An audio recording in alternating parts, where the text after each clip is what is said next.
News This Morning, your Code Red station.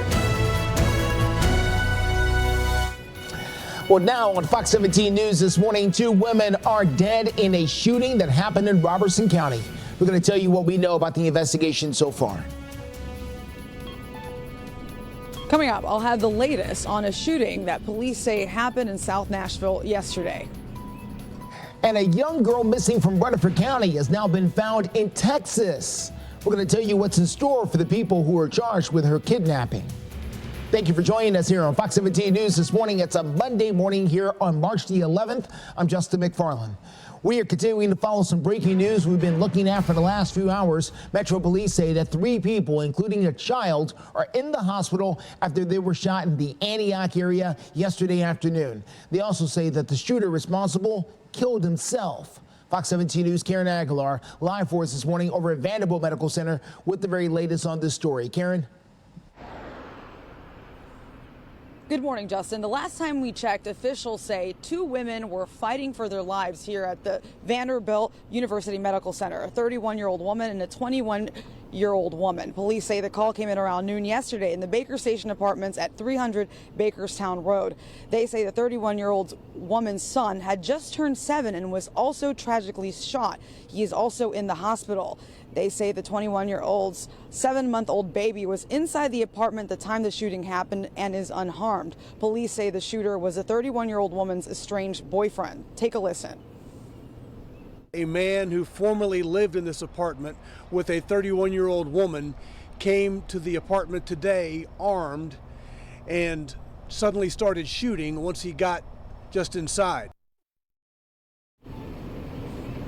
Police say, unfortunately, the shooter also killed himself. Police are currently investigating the circumstances surrounding this incident, and we reached out to Metro Police early this morning to find out the identities of those victims along with any other updates. When we have that information, we will bring it to you. Reporting live in Nashville, Karen Aguilar, Fox 17 News, your Code Red station. Thank you, Karen. An update for you this morning after they were looking for a missing 7-year-old girl named Iris Crum from Murfreesboro. We're happy to report she has been found safe and sound. Now, we're going to show you this picture of her right there. She's smiling with police officers. She was found at a home in Houston, Texas, just yesterday. Now, she was the center of an Amber Alert, and her mother and stepfather are now in custody. Now, we can tell you that Kayla Shadaira does not have custody of her biological daughter. She is now being charged with felony child abduction and custodial interference. Her husband, Ethan, is now facing felony aggravated kidnapping charges, as well as accessory, and giving false information to investigators. Detectives say that the girl there in Texas is now waiting for her biological father, Anthony, to come pick her up from that Houston home. 403. That it is. Good morning. Here we are on a Monday. We're waking up. We're getting out the door. 3 things you got to know about this week is, well, chilly to start. That's number 1. And that's going to continue to keep us cold for this morning and also tomorrow morning. But it's good for the afternoon times, though, because plenty of sunshine going to lead to temperatures climbing. But where are we at right now? 32 in Nashville, 30 in Gallatin, and 32 degrees in Murfreesboro. Columbia's already in the upper 20s. What this means is in the coming hour or 2, because the sun rises later this morning. Also have that in the back of your mind because of the whole time change, that we're going to have the possibility of some widespread frost to move in through about 9 o'clock this morning. So if you're parked outside, especially in a shaded area, you may have some frost on the windshields to start off this brand new week. What we're tracking, a few storms later in the week, late Thursday into Friday will be our next weather maker. Until then, nothing to worry about. We have the kids that are home for spring break for many of us here. Get them outside later today. It's a great day for it. 52 at noon. 60 degrees at 3 p.m. We'll put it all together in your 7-day forecast. I do promise some warmer times when we turn that corner and really do get some more spring weather coming up in a few. Steer clear traffic for you this morning. Let's take a good look at what we're dealing with out there at I-40 near the Donaldson Pike exit. This is over there in the Donaldson area, very close to BNA. That's Nashville International Airport. As you can see, traffic there moving along just fine. No big problems there in either direction. If you've got an early morning flight there at BNA, picking someone off, perhaps you're flying out yourself, you're doing just fine getting out there. We're going to be checking in on airport delays, plus anything else in traffic that can get in your way. But right now, we're doing just fine. Authorities say that 2 women were shot to death in Springfield. This happened yesterday afternoon. Let's take a look at the video from the scene, courtesy of Smoky Bar News. The Springfield city manager says that the gunfire broke out just off of Pine Circle around 2:30 p.m. Officials say that 2 women were outside the vehicle when they were shot. Both died at the scene. The city manager says that Springfield police took the suspect into custody. Well, coming up, supporting each other in the search for Sebastian. We're going to tell you about the vigil at his high school, and we're going to hear more from this community gathering. But we reached out to the district attorney demanding answers. Now the DA is looking into the case again. Fox 17 News alerts, empowers, protects.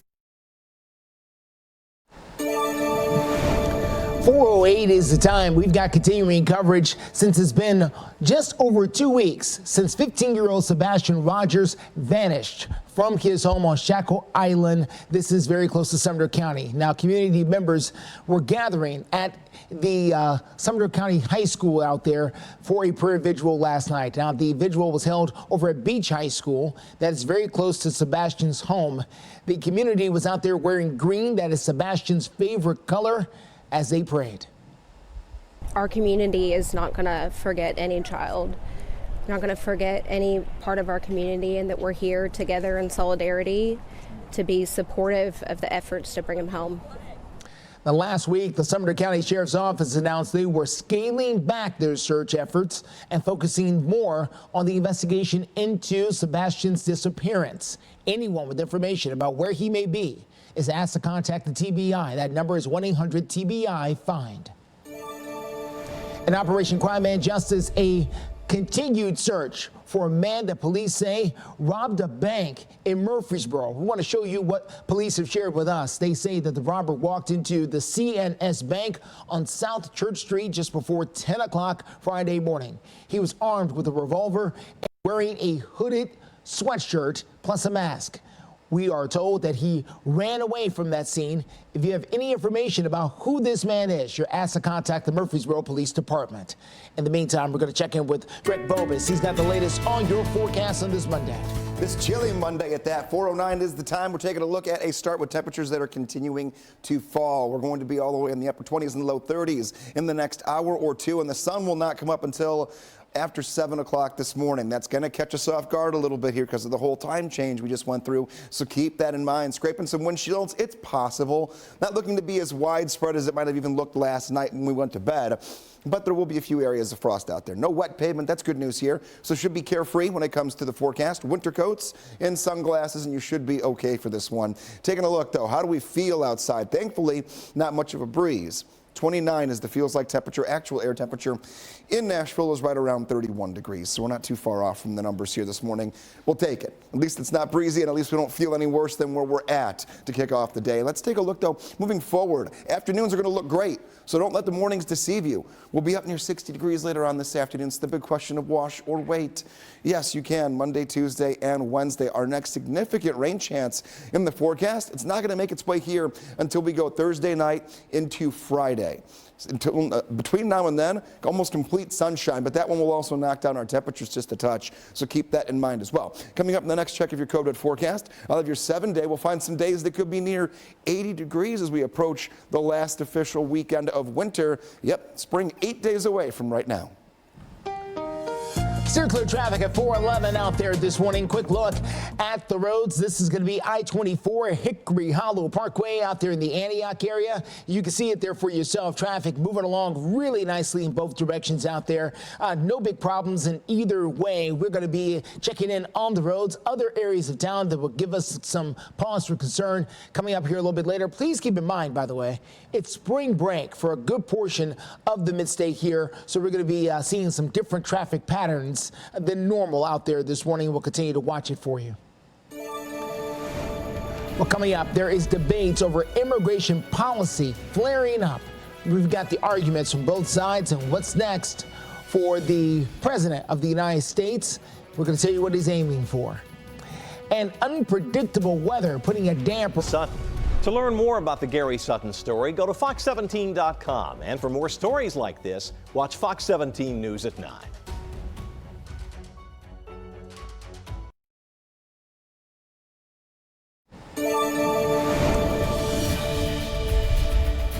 7:14 is the time. Live look there on Lower Broadway as you make your way out and about this week. The beer trucks getting in position. Watch this beer truck make a U-turn right here in the intersection. We don't get to see that every day. There he is. Nice job. Not even a three-point turn wasn't necessary. Just broke that U-turn right in the middle there.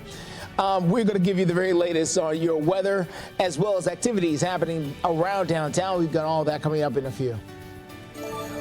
Border and immigration policy is a hot topic in Washington these days, whether or not Congress takes any action. Now, President Biden was speaking about this particular issue in his State of the Union address last week. He was urging Republicans, including former President Donald Trump, to work with Democrats. He cited that the recently failed bipartisan border bill is saying its passage would have helped many current issues that are there at the border. Now, one Republican who negotiated the deal agrees that while the left of Biden's party is concerned about the shift on immigration. No matter who is president this year, next year, or 10 years from now, we do have gaps in our asylum law that need to be fixed.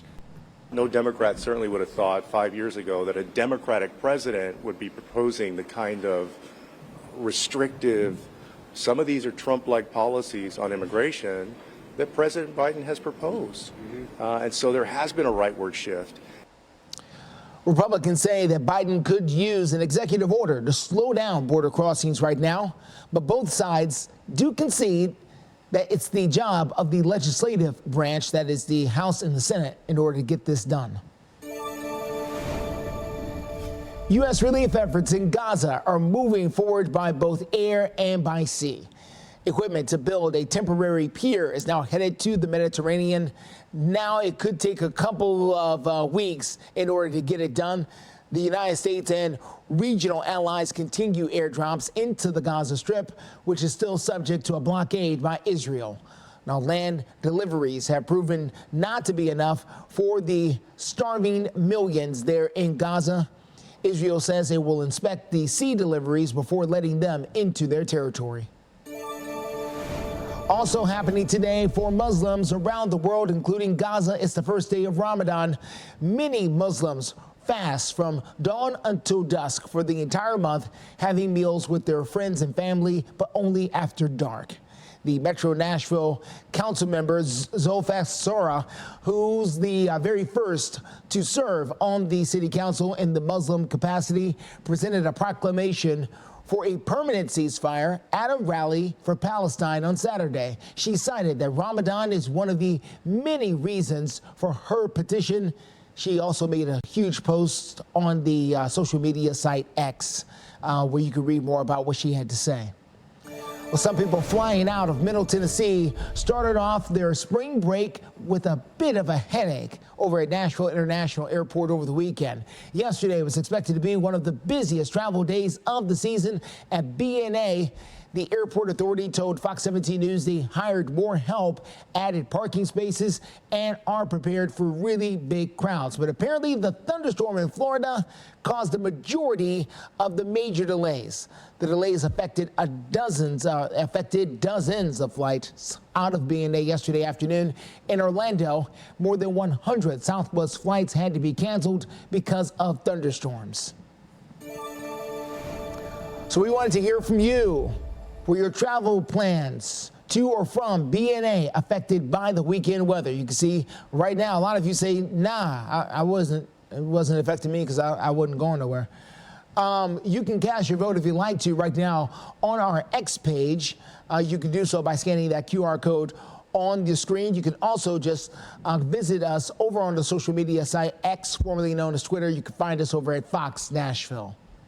So what about those thunderstorms? Are they sticking around? Let's get to Greg Bopus. He's standing by with a look at the forecast. Thankfully, not much happening today. Tomorrow, we're Wednesday. So a little bit cold right now, but it's going to be sunny all 3 days. So the afternoons look great. Just got to bundle up a little bit more in the morning, and we should be pretty good to go. Taking a look here, I just kind of clocked in on BNA's arrivals, departures right now. Getting to the airport this morning, 37 degrees. It is definitely chilly right now. It'll be 52 at noon and 60 degrees at 3 p.m. As far as delays go, there are only Only 7 delays on the board right now and no cancellations. So if you're getting up and this is that getaway day for you here on the Monday of spring break, we're looking pretty good. 32 though, it is chilly and it's going to stay that way. Relatively clear throughout the entire day.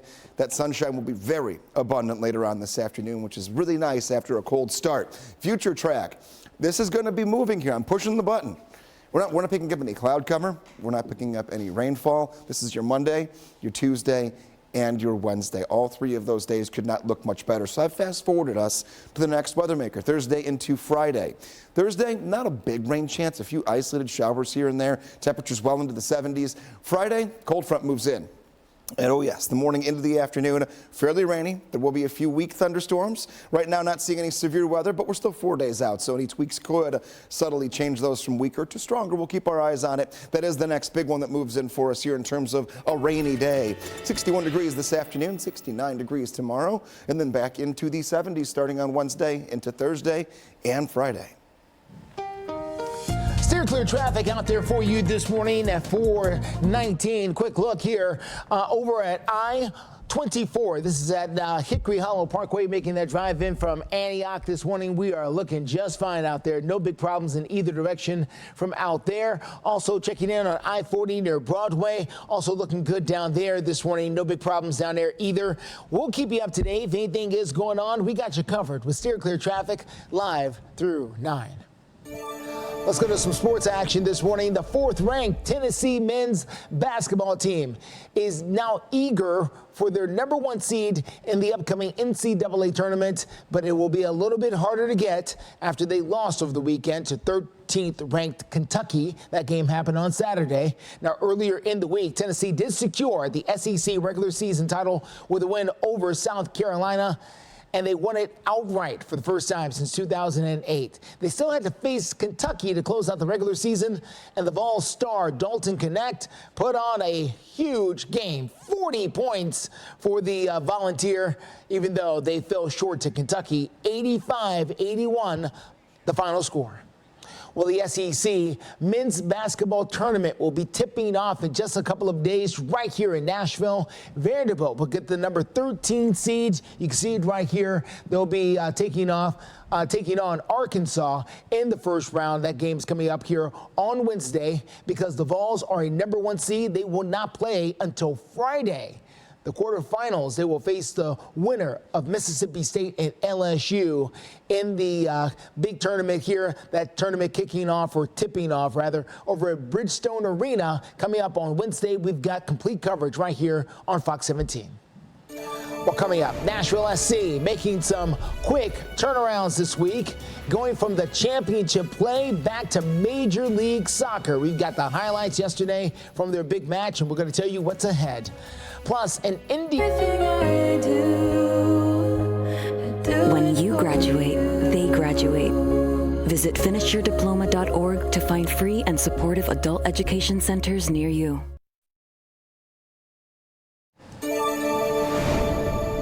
4:24 is the time. Nashville SC, the Nashville Soccer Club, had a very busy first week of March. The boys in gold hosted Lionel Messi as well as Inter Miami on Thursday, finishing with a 2-2 draw. Then they had to quickly shift gears and get back into MLS play. Happened yesterday as Nashville hosted LA Galaxy, the LA Galaxy over at Geodis Park. Nashville midfielder Till Bunbury scored the very first goal of the match for Nashville SC. Right there. Then 4 minutes later, Drew Yearwood sends a rocket to the top half of the net, and that'll give Nashville a 2-0 lead over the LA Galaxy. However, the Galaxy is pretty deep, and they recovered. They were able to score 2 goals of their own. This game would finish with a 2-2 draw over at Geodis Park. So next up, the boys in gold will face off with Miami again, this time down at their place for the second round of the round of 16. That is coming up on Wednesday. Wednesday coming up 7 p.m. Then the club will return to Geodis Park. They will be hosting Charlotte next Saturday. The Indy Cup season kicked off in St. Petersburg, Florida yesterday, and it was a big day for Nashville native Joseph Newgarden. In the IndyCar circuit, Newgarden of Nashville started off the season by bringing home the checkered flag in the very first race. Newgarden broke free from the pack to win the Firestone Grand Prix by just 8 seconds. It was his 30th career victory. Congratulations to him. 426, looking at your forecast, and the one thing you'll want for Thursday and Friday is the thing I always thought you should have in your pocket. That's the Fox 17 Code Red Weather app. If you don't have it yet, you'll want it because those 2 days do come with some rain. We don't wash out Thursday, but definitely going to have some showers out there. A little rainier on Friday, unfortunately, too, and the upcoming week. What does that mean for the weekend? A little colder. Today's high temperature right near 61. Most of this week will be at or above 70 degrees, and then the weekend, cooler times do move in. A few showers can't be ruled out both of those days, but don't go canceling plans. Don't have to worry about a specific time of day as of right now to start planning around, but we'll keep our eyes kind of watching an unsettled pattern out of Friday into Saturday and Sunday. Highs near normal as you get into Sunday. We're only supposed to be in this temperature range anyway, but we've been a little bit spoiled over the last month and a half with lots of days in the upper 60s and 70s. This is that 7-day forecast with a lot of ups and downs. So if you don't know what you're waking up to, each morning will be different. 30s this morning, right side of your screen, they're there all the way until 9 o'clock, bundling up with the winter coat and grabbing the sunglasses. Clear traffic out there for you this morning. Let's get it started right over here in West Nashville. This is going to be I-40 at White Bridge Road. Not even the trucks are sleeping this morning. They're all out and about right now, so no big problems in either direction. We are good to go. Things will change, of course, as the morning goes on. We got you covered with Clear traffic. We're live and local with you through 9. Well, coming up, library bills were headed through the state legislature, but one expert opinion has tabled those bills for now. We'll explain. Get your head out of the cloud. Today, nearly 8,000 kids will start vaping, maybe even yours. Learn about the dangers at talkaboutvaping.org. You're watching Fox 17 News This Morning, your Code Red station.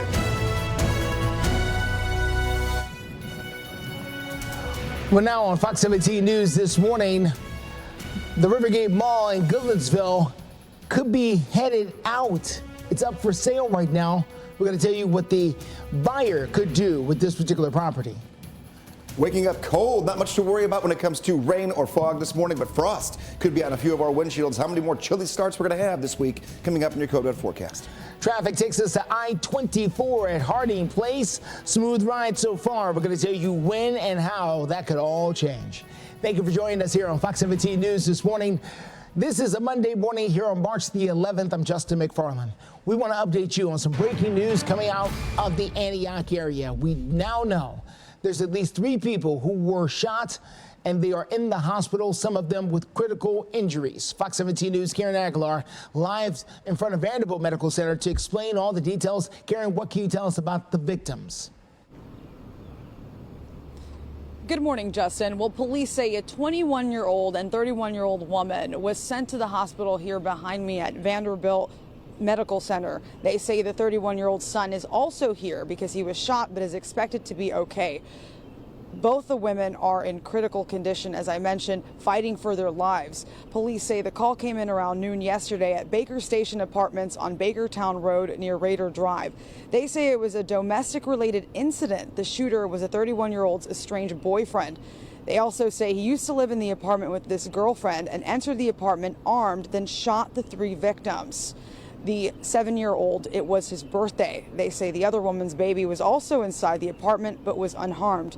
Don Aaron, the Metro Police spokesperson, tells us more about the shooter and what he knows. We are working now to confirm the identity of the shooter, the man who killed himself. Again, all parties are from Central America. We have a name on the shooter, but we have not yet confirmed that is his true name or his date of birth at this juncture. We also reached out to Metro Police early this morning to figure out where they are in the process of finding out the identities of those victims. When we know, we will bring that to you. We'll bring that to you. In the meantime, police are investigating the circumstances surrounding this incident. Reporting live in Nashville, Karen Aguilar, Fox 17 News, your Code Red station. All right, Karen, thank you so much. 4:32 is the time. New this morning, the Rivergate Mall in Goodlettsville is now officially on the market. Online listings, including one on LoopNet, says that the 500,000 square foot facility is up for sale. Now, the LoopNet listing says the mall could be a candidate for redevelopment, and the zoning would allow Rivergate Mall to be changed to office units, retail, or multifamily housing. The mall sits on the boundary between the city of Goodlettsville and Davidson County. Technically, it's in Metro Nashville is where it is, right off of I-65. So we'll let you know exactly what happens with Rivergate Mall, even though no price tag has been put on the mall just yet. 4:33, looking at your forecast. What is new? Starting off the week, first of all, sunrise is an hour later than we're used to because of the whole time change over the weekend. You won't see it until after around 7 o'clock this morning. So that gives us 1 extra hour to stay cold before the sun can start helping us. We are in the 30s. We'll only up to right near 60 degrees later on this afternoon. But after starting in the upper 20s and low 30s, 60 will be pretty nice here. Tons of sunshine, sunglasses, winter coats. All clear, no code red, no rain until at least Thursday. What does this mean, though? Out the door, frost is possible in many areas until around 9 o'clock this morning, with those temperatures not climbing quickly enough to get rid of it any sooner than that. Taking a look, temperatures are hovering right at, if not below, the freezing mark. We're at 32 in Nashville, 28 in Lebanon. 30 degrees in Lewisburg, 28 in Columbia. No wind chill this morning, though. Our feels like temperature almost identical to the air temperature, so that's good. At least we're not getting a little biting wind with all of this, but the frost is the one thing that we do have to watch out for on the windshields. No wet pavement. We're not going to have any slick spots out there. Nothing on the ground, and when it comes to sidewalks either or parking lots, all that's fine this morning. We'll give it no worries and a green light as far as the weather impacting your driving here this morning into the afternoon. Coming up, though, we'll start talking about our rain chances for Thursday and Friday. I'll find a few days that could be in the mid to upper 70s, and we'll also work you into the upcoming weekend. This is the last weekend of winter. Steer clear traffic out there for you this morning. Let's take a good look here at what we're dealing with on I-24 at Harding Place. You make that drive out and about there in the Antioch area. Traffic moving along without issue. We're doing just fine. No big problems there. Also doing fine on your drive time so far this morning. Mount Juliet into downtown at 25 minutes. Murfreesboro at 48 minutes. Franklin at 27 minutes on that drive. Of course, things can change, and that's why we're here. We got you covered live through 9. We have an update on a bill that would make it easier for people to challenge books and other materials at public libraries. That law would create a petition process to create community standards for what's considered obscene and keep non-accessible to children. Now, the bill hit a major roadblock this week, and the Senate Education Committee, the vice president of the Rutherford County Library Alliance, made an argument against the bill. Listen. Libraries already have a procedure in place. It's called a reconsideration form, where any member of the public can go in and say, I don't think this book should be available to children. It should be moved to the adult section. The difference between that and this petition is that the petition, these are people's opinions. Well, after hearing from witnesses, Senate lawmakers agreed to study the bill a little bit further over the summer. That means the decision will be dead for the rest of this particular session. Well, coming up, unrest in Haiti as the U.S. government getting the embassy workers out of the country. We're going to tell you how the Caribbean neighbors are reacting to the violence. And a photo. And donated $2,000. Verifiles. Don't ever stop what you're doing. See this story at fox17.com. And for more stories like this, watch Fox 17 News at 9.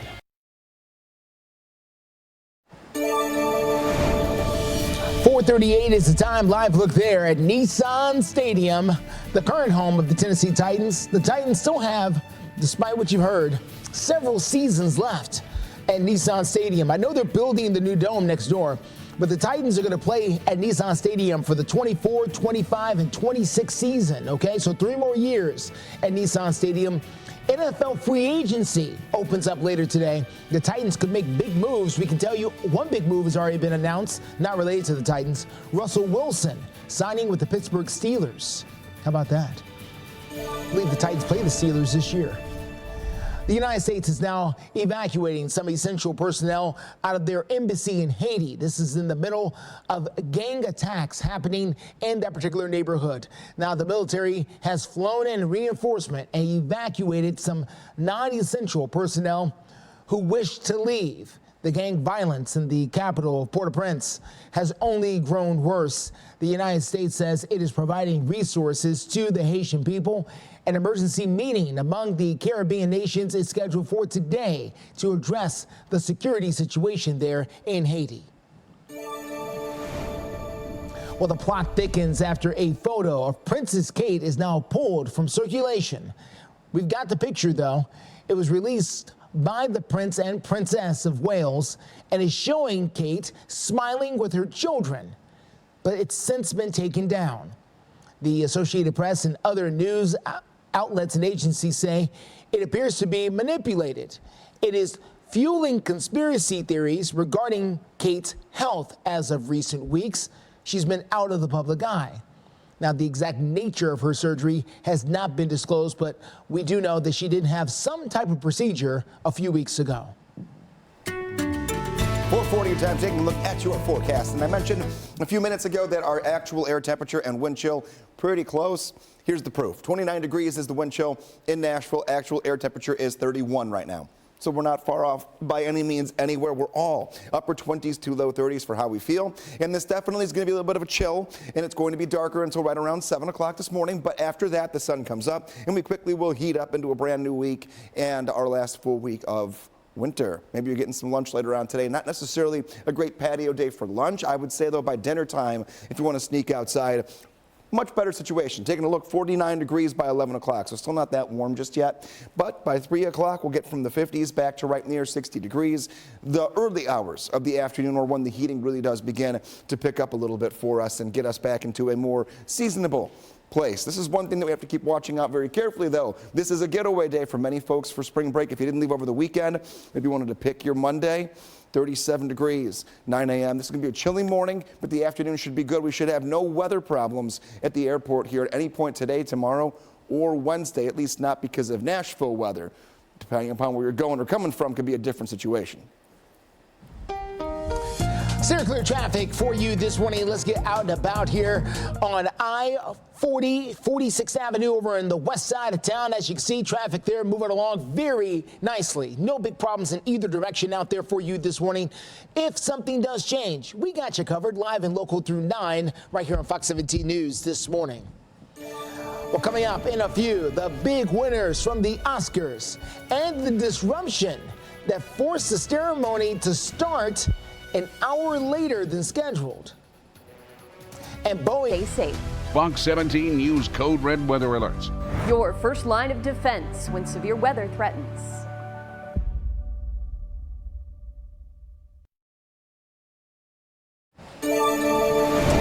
The Oscars, Hollywood's biggest night, almost got upstaged a little bit by pro-Palestinian demonstrators who blocked roads near the theater there in Los Angeles. The standoff delayed the ceremony for about an hour, but it eventually did get started, and we did find out the winners. And the big winners of the night were Oppenheimer. They got Best Picture. They finished the night with 7 wins overall, including for Best Actor, Cillian Murphy, who ended up with that particular Oscar. He played Robert in the Oppenheimer film.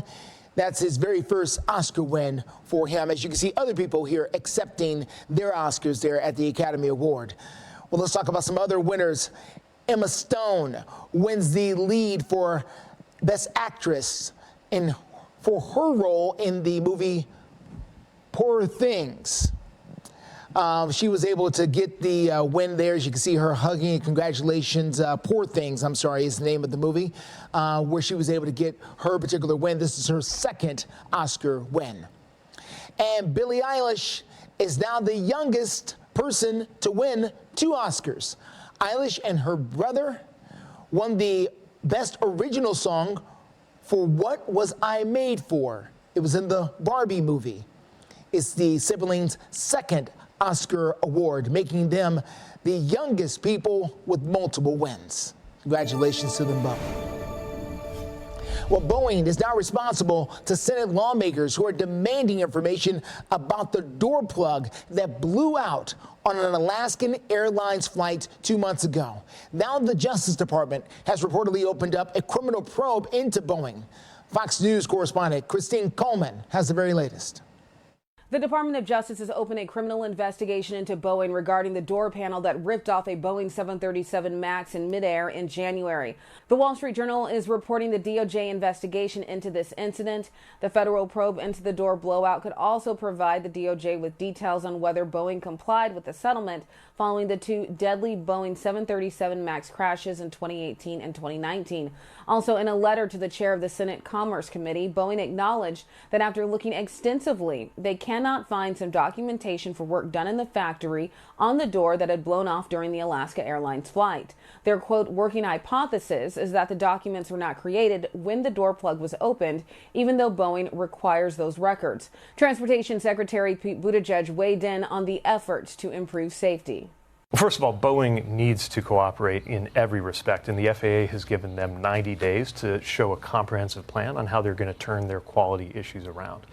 Every time I step off of a jet bridge and onto a plane, which is every few days, I know that I am participating in the safest way to travel in the world, and we never take that for granted. Again, it was a rough week for Boeing. Last Monday, an engine on a Boeing 737-900 burst into flames during a flight from Houston to Fort Myers, Florida. No injuries were reported, and the crew made a safe emergency landing. And on Thursday, a tire fell off a Boeing plane heading to Japan from San Francisco. The tire fell on some cars and a fence in a parking lot.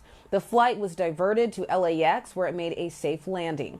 Reporting in Los Angeles, Christina Coleman, Fox News. 4:47 is the time, and some folks have sprung forward for daylight savings time. But besides making you a little bit cranky, these changes also have a negative effect on your health.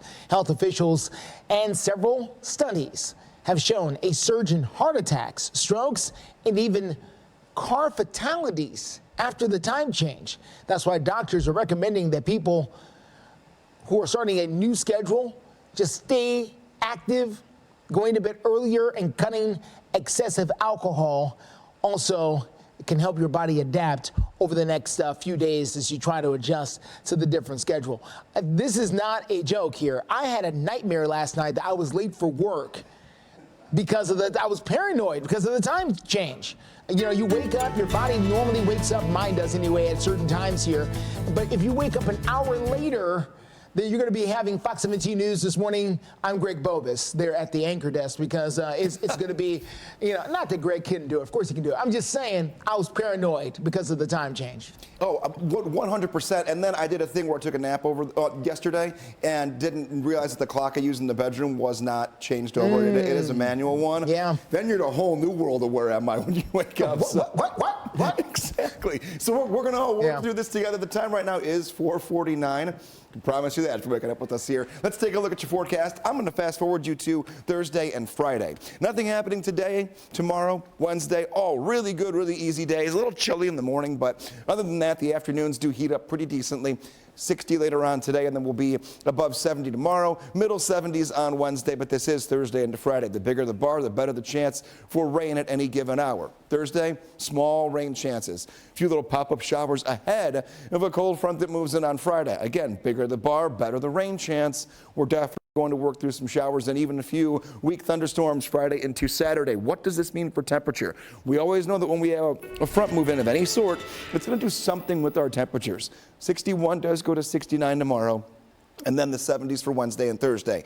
Friday, when that front moves in, scattered showers and storms. And then we cool into the weekend with temperatures sliding back to 61 by Sunday. We're not washing out either day of the upcoming weekend, but a hit or miss shower on the backside of that system that moves in on Friday can't be ruled out both of those days in your forecast. Zero clear traffic out there for you this morning. Let's get to I-40 at Spence Lane as you make that drive out and about there on the east side. Moving along just fine. No big problems out there so far this morning. Keep in mind, it is spring break for a lot of people out there, so traffic patterns are going to be a little different. It's not spring break for everybody, just for a few people. So just watch out for that. The school zones may be active this morning or maybe not, depending on where you are. Just know traffic patterns are going to be a little different because of it. We'll continue to keep you up to date live and local through 9. Well, of course, we were just talking about spring break, and the actual spring season is just around the corner. And if you have spring allergies, it's better to go ahead and get prepared right now. These tiny particles are surprisingly already in the air. Historically, the allergy season starts in late March and continues until June. But this winter, the United States had higher temperatures and a lot of rainfall, which are making plants release their pollen a little faster. Now, some tips to try to keep the allergies at bay include staying indoors, keeping your windows closed, and running that AC. Medical officials suggest taking a shower as it helps to get rid of some of that pollen. Well, gas prices are about a nickel per gallon higher than where they were over the past week. The nationwide average for a gallon of gas is set at $3.39. That's according to AAA. That's 21 cents higher than it was this time last month. Now, it may require, is still better than where we were, I think, about a year ago. Diesel is back above $4 for a gallon of gas. A gallon of diesel in this case. Coming up, a skier gets an unexpected dunk. We've got more on this particular video out there on the slope. Goes back into improving our infrastructure. To see more on school choice and parking for profit, go to fox17.com. For more stories like these, watch Fox 17 News at 9. Fox 17 News, your Code Red station. We track severe weather. Using our Code Red alerts up to 3 days in advance. Warning you to weather that will impact your life. Our forecast pinpoint a storm's path, showing when it will hit your neighborhood. That's where we already are. This low pressure system looks like it will be arriving in Brentwood at 4:15 on Wednesday. Providing you the information needed to prepare and stay safe. Fox 17 News, your Code Red station. Alerts, empowers, protects. Fox 17 News, your Code Red station. We track severe weather.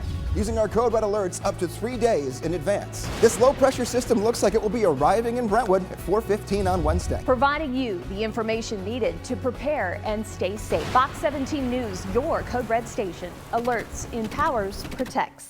Fox 17 News, your Code Red station. Your first line of defense when severe weather threatens. Warning you up to 3 days in advance. So, when we call a Code Red weather alert, know we're providing you with the information needed to prepare and stay safe. you're watching Fox 17 WZTV Nashville.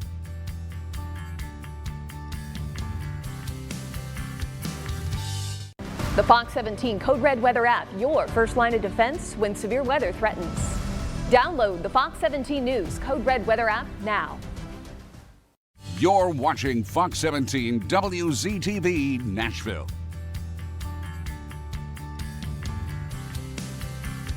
You're watching Fox 17 WZTV Nashville. You're watching Fox 17 WZTV Nashville. You're watching Fox 17 WZTV Nashville. You're watching Fox 17 WZTV Nashville. You're watching Fox 17 WZTV Nashville. Fox 17 News, your Code Red station. We track severe weather. Using our Code Red alerts up to 3 days in advance. Warning you to weather that will impact your life. Our forecast pinpoint a storm's path, showing when it will hit your neighborhood. That's where we already are. This low pressure system looks like it will be arriving in Brentwood at 4:15 on Wednesday. Providing you the information needed to prepare and stay safe. Fox 17 News, your Code Red station. Alerts, empowers, protects. Fox 17 News, your Code Red station. We track severe weather. Using our Code Red alerts up to 3 days in advance. This low pressure system looks like it will be arriving in Brentwood at 4:15 on Wednesday. Providing you the information needed to prepare and stay safe. Fox 17 News, your Code Red station. Alerts, empowers, protects. Fox 17 News, your code red station. Your first line of defense when severe weather threatens. Warning you up to 3 days in advance. So, when we call a code red weather alert, know we're providing you with the information needed to prepare and stay safe. you're watching Fox 17 WZTV Nashville.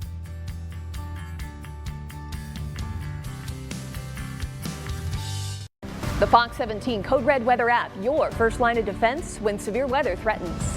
Download the Fox 17 News Code Red Weather app now. You're watching Fox 17 WZTV Nashville.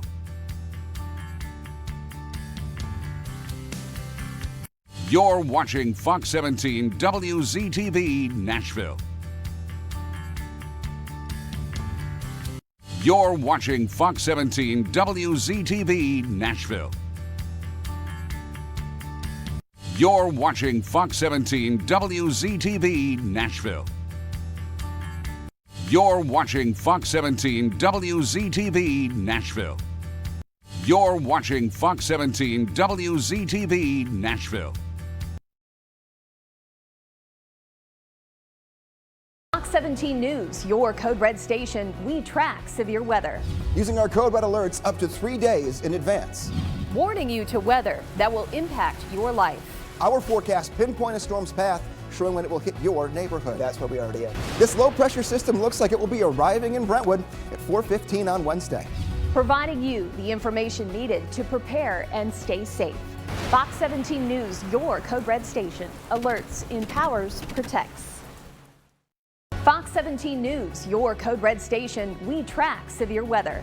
Using our Code Red alerts up to 3 days in advance. This low pressure system looks like it will be arriving in Brentwood at 4:15 on Wednesday. Providing you the information needed to prepare and stay safe. Fox 17 News, your Code Red station. Alerts, empowers, protects.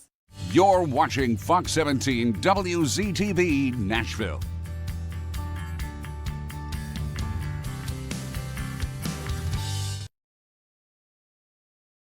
Because no tickets matched the winning numbers in the drawing that took place Saturday night. The next Powerball drawing is coming up tonight. So if you want to make those purchases, tickets are around $2 a piece.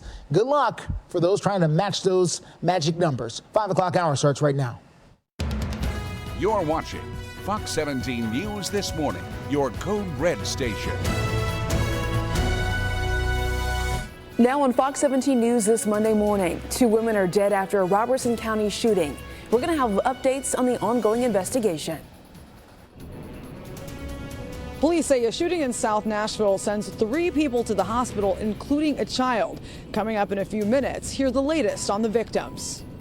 And an Amber Alert update for the 7-year-old reported missing out of Murfreesboro. The charges her mom is now facing. Good morning and thank you so much for waking up with us here on a Monday morning for Fox 17 News. I'm Erica Glover. Jennifer Waddell does have the morning off. We're going to get started this Monday morning with a breaking news update. Metro Police say 3 people, including a child, are now in the hospital after an Antioch shooting that happened on Sunday. Police say the shooter also killed himself. Fox 17 News' Karen Aguilar joining us live from Vanderbilt's Medical Center with an update. Karen, what can you share with us now? Good morning. Well, I contacted Metro Police early this morning for the latest condition on those victims. The last we checked, the victims are here at the Vanderbilt Medical Center behind me. Police say after the shooting, 2 women are fighting for their lives, and one of the women's son is also here, but expected to be okay. Police say it was the 7-year-old's birthday. They say the call came in around noon yesterday at Baker Station Apartments on Bakertown Road near Raider Drive. They say the shooter was a 31-year-old's estranged boyfriend. They also say he used to live in the apartment with his girlfriend and entered the apartment Sunday, shooting the 3 victims. They say the other woman's baby was also inside but was unharmed. Listen to more. A man who formerly lived in this apartment with a 31-year-old woman came to the apartment today armed and suddenly started shooting once he got just inside. At this time, we are working to figure out the identities of those victims. Police are investigating. Reporting live in Nashville, Karen Aguilar, Fox 17 News, your Code Red station. Karen, thank you. This Monday, we're also updating you on the top 3 headlines you need to know before heading out the door. We're starting with international headlines. President Joe Biden says the U.S. military is going to build a temporary pier in Gaza to get aid to the war-torn region. This does come after Israeli Prime Minister Benjamin Netanyahu said he will move ahead with plans to invade South Rafah, that is over in the South Gaza area. And the U.S. evacuated some workers from their Haitian embassy as gang attacks in the capital city continue ramping up. Today, Caribbean nations are going to have an emergency meeting to discuss much more when it comes to the turmoil in that area. And the 2024 Academy Award winners announced in last night's ceremony. Oppenheimer taking home the Best Picture. Cillian Murphy was awarded the Best Actor for his role in Oppenheimer, and then Emma Stone won Best Actress for her role in Poor Things. At 5:03, we are going to check in now with our Code Red meteorologist, Greg Bovis. And Greg, it is chilly outside. Caught me off guard. It absolutely is. There could even be a little bit of frost on a few windshields this morning. That's how cold we are. Upper 20s and low 30s. It's not going to be an entire week of cold, but definitely this morning and tomorrow morning are going to continue to bring that chilly feeling to the beginning of the day. The afternoons, though, slowly do warm back up to 60 later on today. And then tomorrow back up near 70. Our next storm chance, the next big weather maker, it's not here till Thursday and Friday. Pretty carefree start. It's just cold. That's the one thing that we don't have going for us here is a good warm start, but we'll have a nice, decent finish. 31 degrees is your current temperature in Nashville, pair of 30s in Lebanon, also in Murfreesboro, 28 degrees in Columbia, and 27 in Tullahoma. We don't get into the 40s until about 11 o'clock this morning. And then we will be up near 60 degrees later on this afternoon. Coming up in the next check of your forecast, we'll start timing out potential rain for Thursday and Friday and carry you through a lot of ups and downs for morning temperatures and afternoon temps. That's coming your way in your coded forecast. Greg, thank you so much. We do want to check in now with your Steer Clear traffic update over near the airport. Now listen, yesterday there were some airport delays, not for weather here, but in other parts of our country. We're taking a live look because folks are starting off their spring break this week. But right now, not any issues. This is a live look. I-40 at Donaldson Pike, that airport exit, which typically gets pretty busy over there. Not seeing any issues at the moment, though. We'll take another quick look at your Steer Clear traffic in a couple of minutes. We do want to update you, though, about an Amber Alert. This is a good update. After more than a week of searching for 7-year-old Iris Crum out of Murfreesboro, investigators can now say she is safe. She is over in Texas. We're going to show you a photo right here on your screen. Here you go. Take a look at the photo of the child right here smiling with police. Officers say they found the 7-year-old safe in Houston, Texas, Sunday. Iris Crum, though, this little girl in the photo, was at the center of an Amber Alert. The biological father says that her mother does not have custody. And the mom's name is Kayla Zareda, right here on your screen. She is now facing felony child abduction charges along with custodial interference. Her husband, Ethan Zareda, is also facing serious charges, felony aggravated kidnapping and giving false information to investigators. And detectives in Texas say Iris is now waiting on her biological dad, Anthony Crum, who we spoke with here on Fox 17 News, to come pick his daughter up. Now to Operation Crime and Justice. 2 women were shot to death over in Springfield. This all happened Sunday afternoon, according to police. We also have video of the scene from Smoky Barn News. We're showing it right now on your screen. Springfield City Manager telling us that the gunfire broke out off of Pine Circle just before 2:30 again Sunday afternoon. Crews there saying that the 2 women were outside of a vehicle when they were shot and both died at the scene. The city manager says Springfield police did take a suspect into custody. It's a story we'll continue following and update you on throughout this morning on Fox 17 News. Just ahead, though, supporting each other in the search for Sebastian Rogers with a vigil at his high school. We have continuous coverage of this ongoing Amber Alert for the missing 15-year-old at a station.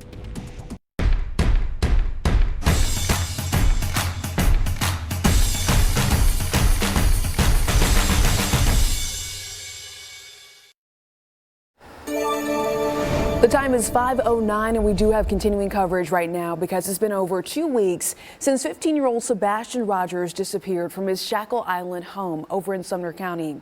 And now community members are continuing to come together and pray, including last night at a vigil at the 15-year-old's high school.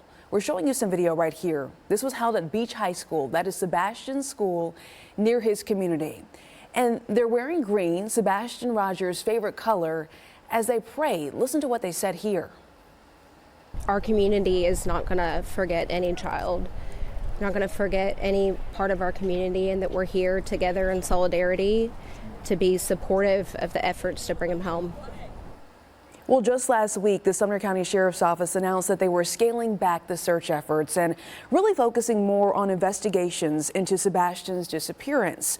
They are still asking anyone who might have some information to call 1-800-TBI-FIND immediately.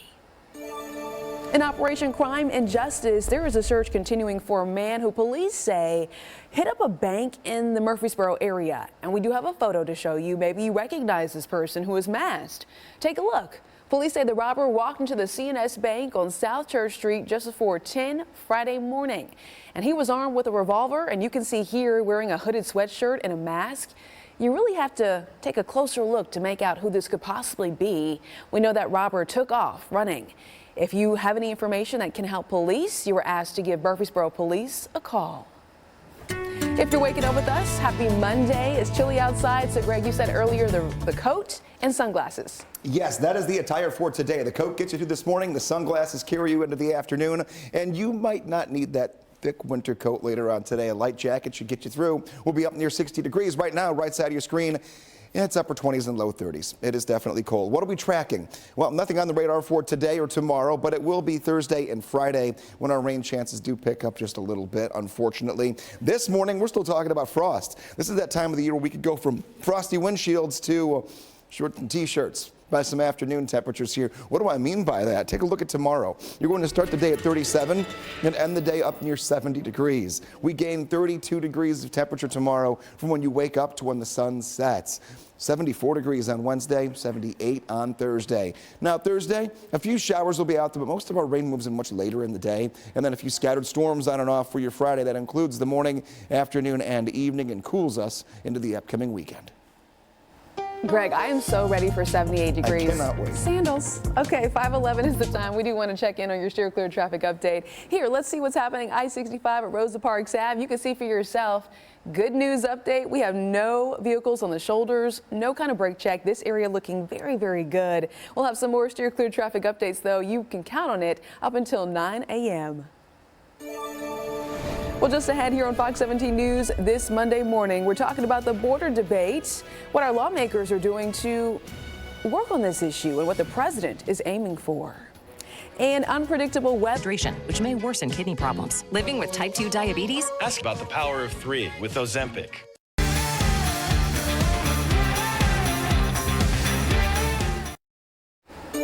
5:14 is the time right now, showing you a live look over at Nissan Stadium. It's dark outside. You know time has changed. We have sprung forward, so the sunrise not going to happen until about 7 o'clock, I believe. Do also want to let you know SEC fans are going to be in Music City this week for the big SEC men's basketball tournament. The first game kicks off Wednesday at Bridgestone Arena, so of course we're going to have updates throughout this week on Fox 17 News.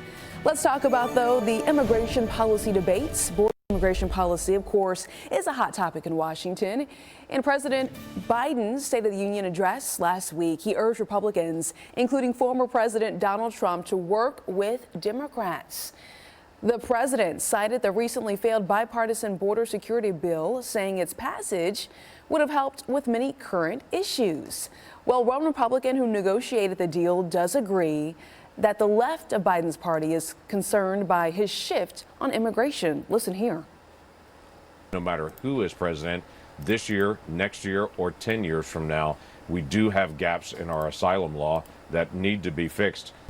No Democrat certainly would have thought 5 years ago that a Democratic president would be proposing the kind of restrictive, some of these are Trump-like policies on immigration that President Biden has proposed. And so there has been a rightward shift. Republicans say Biden could use executive orders, though, to slow border crossings right now.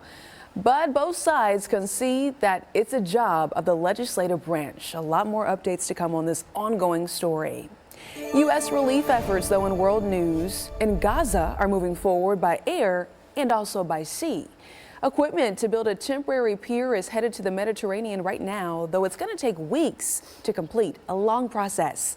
The U.S. and regional allies continue airdrops into the Gaza Strip, which is still subject to a blockade by Israel. Land deliveries have proven not to be enough for the starving millions in Gaza. Israel says it's going to go ahead and inspect the sea deliveries before ultimately letting them into that particular territory. Also happening today for many Muslims around the world, including in Gaza, it is the first day of Ramadan, and many Muslims fast from dawn to dusk for a month, having meals with friends and family after dark. In Nashville, Metro Council member Zulfat Suwara, who's the first Muslim to serve on the council, presented a proclamation calling for a permanent ceasefire at a rally for Palestine Saturday. She cited Ramadan as one of the reasons for her petition. All of this can be found, and you can read much more by going to X and taking a look at the full statement. Some folks flying out of Middle Tennessee started off their spring break with a bit of a headache, some delays over at Nashville International Airport over the weekend, not because of weather here, but weather in other parts of the country. Sunday expected to be one of the busiest travel days over at Nashville's International Airport. In fact, the airport authority told Fox 17 News they had to hire more help, they had to get some more parking spaces, and they were prepped for big crowds.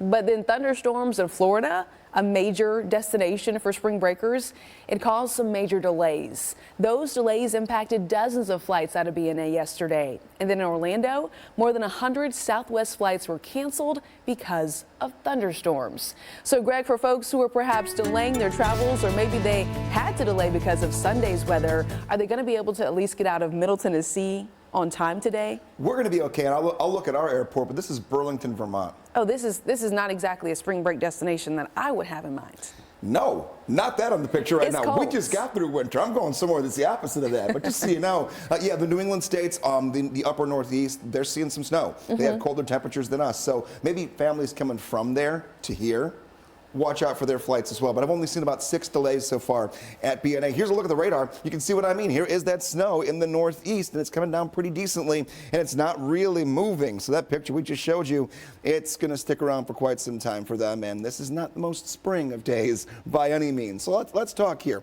back at the airport. Getting up and getting out the door too, if maybe say we are picking someone up or catching a flight here on this what could be getaway Monday for many of us. Flight gas 37 degrees at 9 a.m., 52 at noon, and 60 degrees later this afternoon. Tons of sun, no problems. I see no issues when it comes to flights leaving BNA because of our weather, so keep that in mind. It would be wherever you're flying to or wherever someone is coming in from, taking a look. That would be the place to kind of slow you down. 31 degrees, so cold. We have about 6-7 delays here on the board, and the number's been below 10 the entire morning. That's good, and no cancellations just yet. So, like I said, our weather is not going to mess with anything here. Locally, it's just going to be where you headed. Taking a look, future track. I am pushing the button one time. Yeah, it's still going. We're not finding clouds. We're not finding any rain. We have nothing to worry about today. Tomorrow and Wednesday. Thursday, a few isolated showers. Friday, rain chances ramp up quite a bit. Cold front moves in. I'll let you know what that means for your upcoming weekend coming up in a few minutes. Steer clear traffic out there for you this morning. Let's get you out and about to I-65. This is at Dickerson Pike there on the north side of town. As you can see, traffic moving along there at a very nice pace.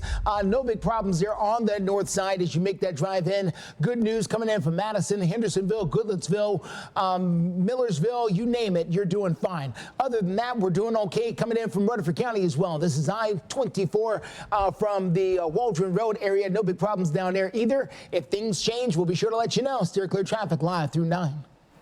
Justin, thank you. Let's talk about sports. 4th-ranked Tennessee men's basketball team. They are eager for the #1 seed in the upcoming NCAA tournament, but it's going to get harder to get after their loss to the 13th-ranked Kentucky Wildcats Saturday.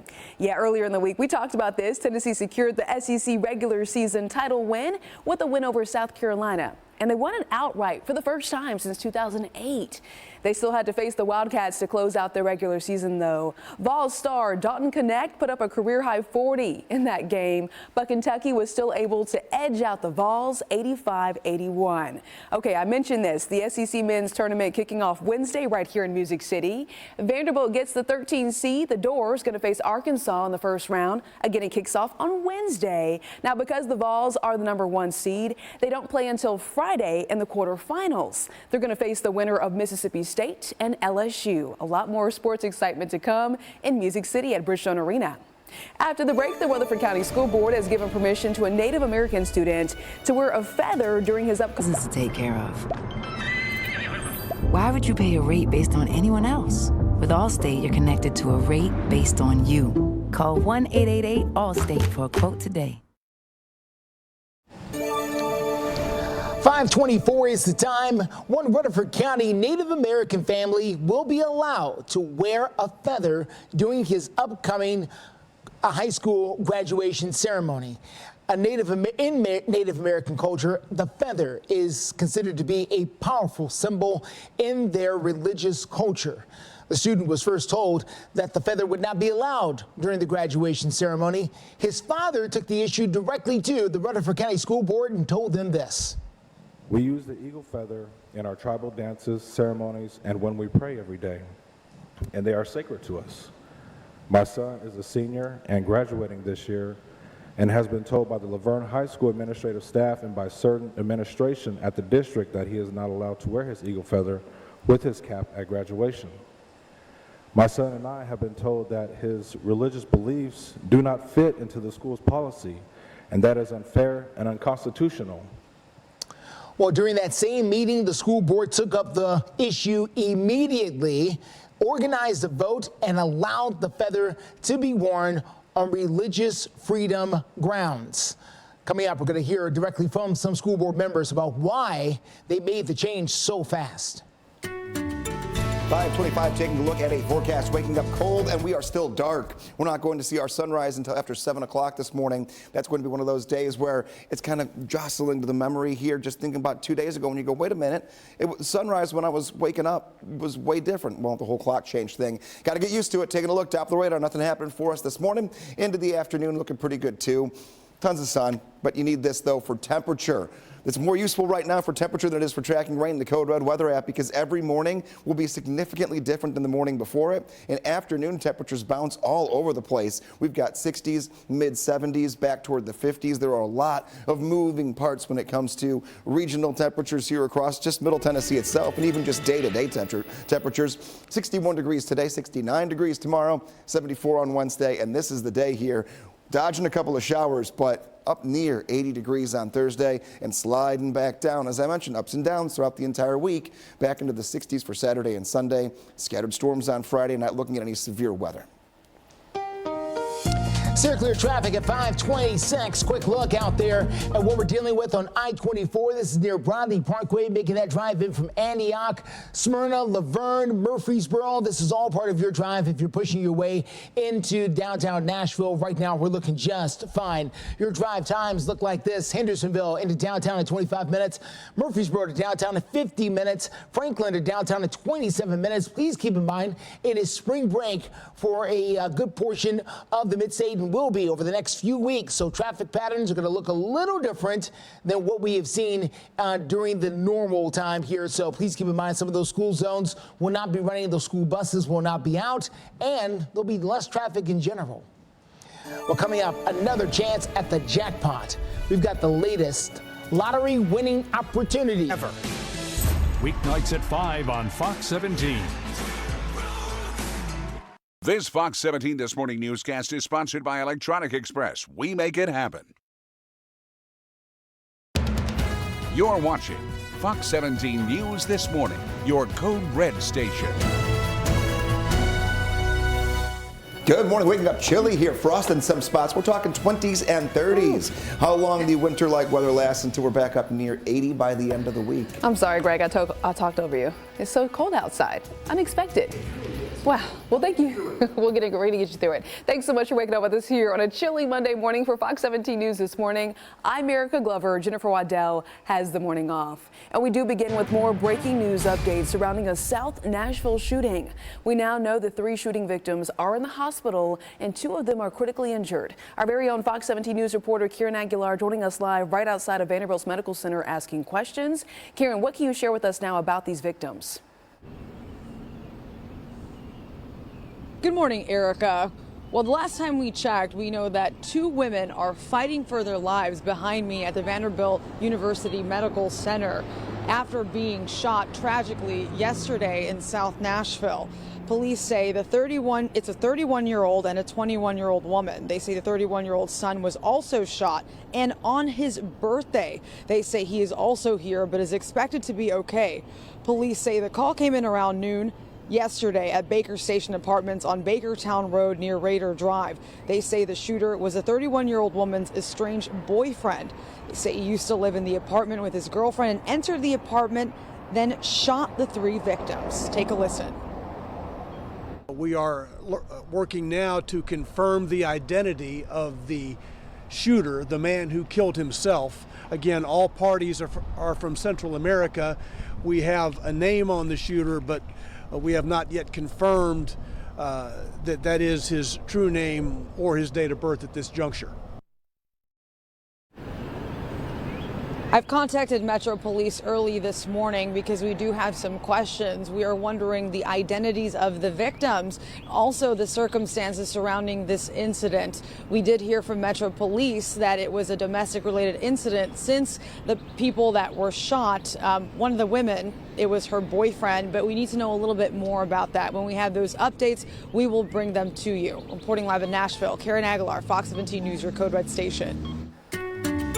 5:31, looking at your forecast here this morning. It is definitely a winter coat kind of a morning, and that's going to be the case not just today, but also tomorrow, so get ready for it. A few more chilly starts to just begin the week. Later in the week, though, the sunshine does really begin to help us get into the 70s for afternoons. A couple of showers, but not till Thursday and Friday. Until then, nearly unlimited sunshine. Monday through Wednesday, all clear, no code red throughout level, but definitely heavier coats. I used the heater in the car this morning, and yeah, that helped out just a little bit, but you might even be able to roll down the windows in the car a little later today. Likely until 9 a.m., we could be seeing some frost if you parked outside, especially if you're in a shady spot where the sun doesn't hit you very early here. Once it does come up, keep that in mind. Temperatures holding in the 30s through about 9 o'clock this morning. We're at 31 right now in Nashville. 31. 30 in Murfreesboro, 28. So you can see we're actually falling here throughout this morning. Sunrise is not for over an hour and a half. Until the sun comes up, we'll keep seeing our temperatures drop. The coldest hour of the day is usually that one leading right into sunrise. Keep that in mind. Here is your 7-day forecast. Cannot show this enough this morning because there are so many changes just day to day in our forecast. 61 degrees later today. Right side of your screen has us in those 20s and 30s. We'll keep that up for you all the way through 9 a.m. 69 degrees tomorrow, and then 70s Wednesday, Thursday, and Friday. Steer clear traffic out there for you this morning. Let's get a quick look here at I-65. This is down near the Armory Drive area, 100 Oaks. If you're familiar with that part of town, we're doing fine out there this morning. No big disruptions so far. We'll see if that holds up with steer clear traffic throughout the rest of the morning. We do know, of course, with spring break going on for a lot of the mid-state, could be a lot less traffic out there on the roads, but things can also pick up and jam up, especially in this area and especially along I-24. We're going to take you there coming up in a few. There was no Powerball jackpot winner, and it's been a while actually since there was one. If you did not know this, it's a story trending on Fox17.com. The jackpot is now estimated at $532 million with a cash value of $260 million. Ooh, that sounds pretty good to me. By the way, there is going to be a drawing tonight for that particular jackpot, and even more money is at play when it comes to the Mega Millions, climbing to $735 million. And the next Mega Millions drawing is set for Tuesday. And maybe you got all that money and you want something to do with it? How about this? Goodlettsville Rivergate Mall, it's for sale. It's another story trending on Fox17.com. We're going to talk about what a buyer could do with the Start protecting what matters most. Your family. That's right, U.S. Pest. This Fox 17 This Morning newscast is sponsored by Eurostone.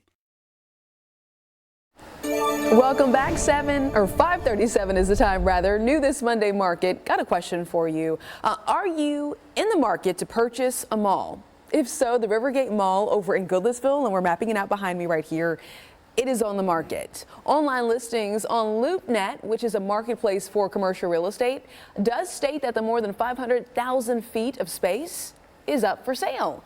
The LoopNet listing says the mall could be a candidate for, quote, redevelopment, and the zoning would allow the Rivergate site to be changed to office units, retail space, or multifamily housing. The mall, by the way, if you're not familiar with this mall, sits on the boundary between Goodlettsville and Davidson County. A lot of folks have some memories at this mall. Right now, 5:38, do want to check in with our Code Red meteorologist, let you know what the forecast is shaping up to be. Wash or wait. Okay, Greg. Yes, it's one of those things where even though we're starting off cold and you're thinking we have frost, we can't get a car wash on a day when you're starting off in the 30s. Oh, but yes, you can.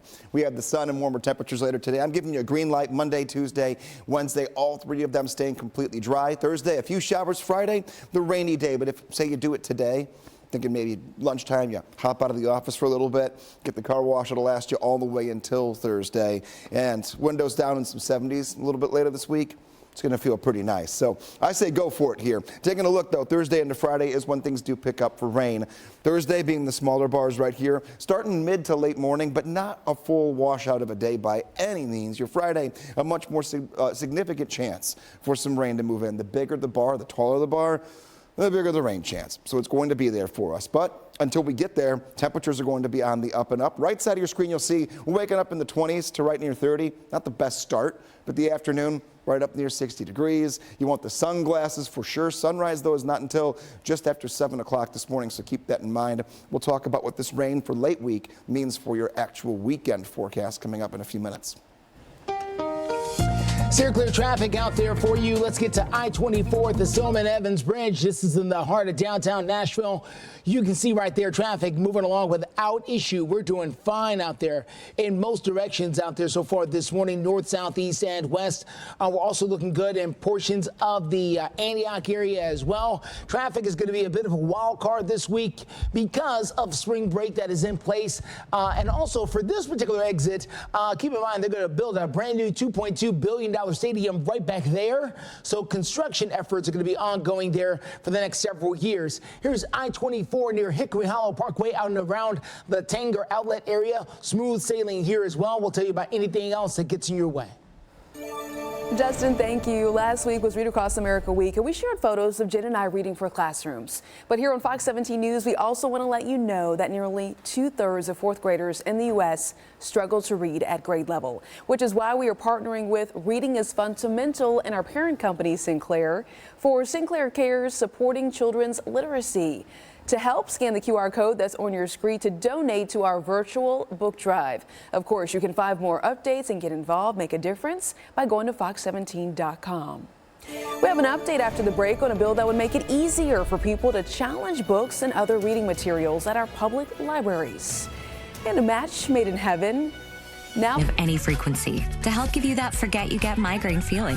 Don't take it for allergic to Qulipta. Most common side effects are nausea, constipation, and sleepiness. Learn how AbbVie could help you save. Qulipta, the forget you get migraine medicine.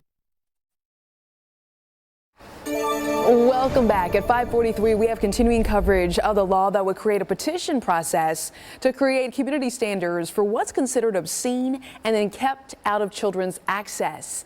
That bill, though, hitting a major roadblock last week when it comes to our Senate Education Committee. The vice president of the Rutherford County Library Alliance making an argument against the bill. Listen here.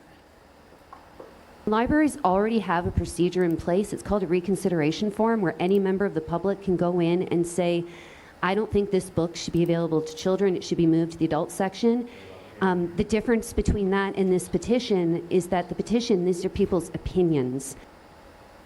After hearing from witnesses, Senate lawmakers agreed to study the bill further over this summer. So what does that mean? Well, it means the measure is now dead when it comes to this particular legislative session, and that more updates are to come after the summer. Let's talk about tomato soup. I know it's early, but still, there is an American institution of two great lunchtime favorites that is coming together, okay? Now in one can. And I want to know if you would try this. The Campbell's Soup Company creating an instant lunch for you, talking about mashing together tomato soup and then grilled cheese, the ultimate comfort food coming together. The All-American Grilled Cheese Sandwich Tomato Soup Blend is going to be a limited edition of the grilled cheese and tomato soup, available on shelves soon. The instant soup can be altered to let you prefer more tomato by adding water, or perhaps a more cheesy taste by just using some milk. All right, I'm interested. Greg, I gotta ask, would you try out this Campbell's Soup grilled cheese and tomato I absolutely flavor? love tomato soup with my grilled cheese, and I feel like if I was on the go, needed lunch in a pinch, only had a microwave, didn't have time to do the whole 9 yards, Then it works. I'd give it a try, yeah. Here's what I'll say. If you're waking up with us right now, it's chilly outside, this might be the morning that you want something warm for breakfast. Maybe not the cold bowl of cereal, definitely not the iced coffee. You want a real nice warm mug to hold when you get outside. We are starting off chilly. We're in the 30s this afternoon. We will be nice and sunny. Temperature up near 60, so just bear with me here for the next 6 hours and things will turn to warmer times. So you're just right near where we're supposed to be this time of the year. We're not going to be showing off by any means, but a good day to get some lunch. Maybe you're going to have time to hop in the kitchen, get some grilled cheese. Maybe the kids are on spring break and that might be an easy lunch to, help them out with. Taking a look, 49 at 11, 52 degrees at noon, 55 at 1 p.m. Out your window, you might catch a cloud or two, but that's pretty much it. The rest of today is trending pretty nicely for us with the sunshine and the carefree nature. Taking a look, rain chances do go up Thursday into Friday. Can't stress that enough, especially Friday leading into the weekend. It's going to cool us down once that rain does move out. Here's what it means for the rest of your 7-day forecast. And really, the weekend is not going to be perfect, but it's better than Thursday and Friday. Today, 61. Tomorrow, 69 degrees. Nighttime temperatures, look at how they bounce around. We're waking up right now in the upper 20s and low 30s. Tomorrow you wake up to the upper 30s. Then it's right near 50. Then it's right near 60. And then we're back into the 40s again. So every morning, what you wear to start the day is going to be far different than what you want for the afternoon, and morning to morning will be different than the day ahead. So keep that in mind. Just make sure you're bundled up, winter coat, sunglasses today, and you should be good to go. You can leave the umbrella at home until at least Thursday. Clear traffic out there for you this morning. Let's get to the latest happening on I-40. This is at Dallas and Pike. You make that drive into town this morning, or if you need to go out there near BNA, we're doing okay. Nashville International Airport on that drive. No big problems out there this morning. Keep in mind, spring break is in full effect for metro schools and many others across the mid-state, so please keep that in mind. Things will be a little bit lighter than usual. Traffic out there at I-24. This is a prime example. Cambridge High School right over there. Won't be any traffic out there this morning near Cambridge High School because they're on spring break. So maybe give yourself a little less time this morning. Maybe able to get by a little bit faster out there. Justin, thank you. We have international headlines now. The leader of Yemen's branch of the Al-Qaeda militant group is now dead. So we're working to get some more updates this Monday morning. We do understand, however, and take a look at this map, that the militant leader that we're talking about here, and again, we're mapping it out for you, the militant group announcing late Sunday that the death of Qaeda al-Batarif, that's who we're talking about. The U.S. government had a $5 million bounty on him, and we do know he was the leader of the group of Al-Qaeda in the Arabian Peninsula. It is believed that he was in his early 40s. Well, for the past decade, Americans have had access to flu shots protecting against 4 strains of the virus. But now a panel of experts advising the U.S. Food and Drug Administration, they have voted to recommend that next season's flu shots have a different formula. In this morning's Health Minute, Mandy Gaither explains the differences. Dr. Badzik, yes. Dr. Berger, yes. It was unanimous. A panel of experts who advised the FDA voted to recommend a new flu shot formula this fall. I personally think that there's a lot of opportunity to leverage this to rebuild trust within the community, especially those who, are those that are vaccine hesitant, showing that, that vaccination isn't just to put more things in individuals' arms, but also just to address the current circulating strain. Right now, flu shots in the U.S. protect against 2 A strains and 2 B strains of the virus, but the next vaccines will offer protection for just 3 strains, as one of the B strains from the Yamagata family hasn't been detected in testing since March 2020.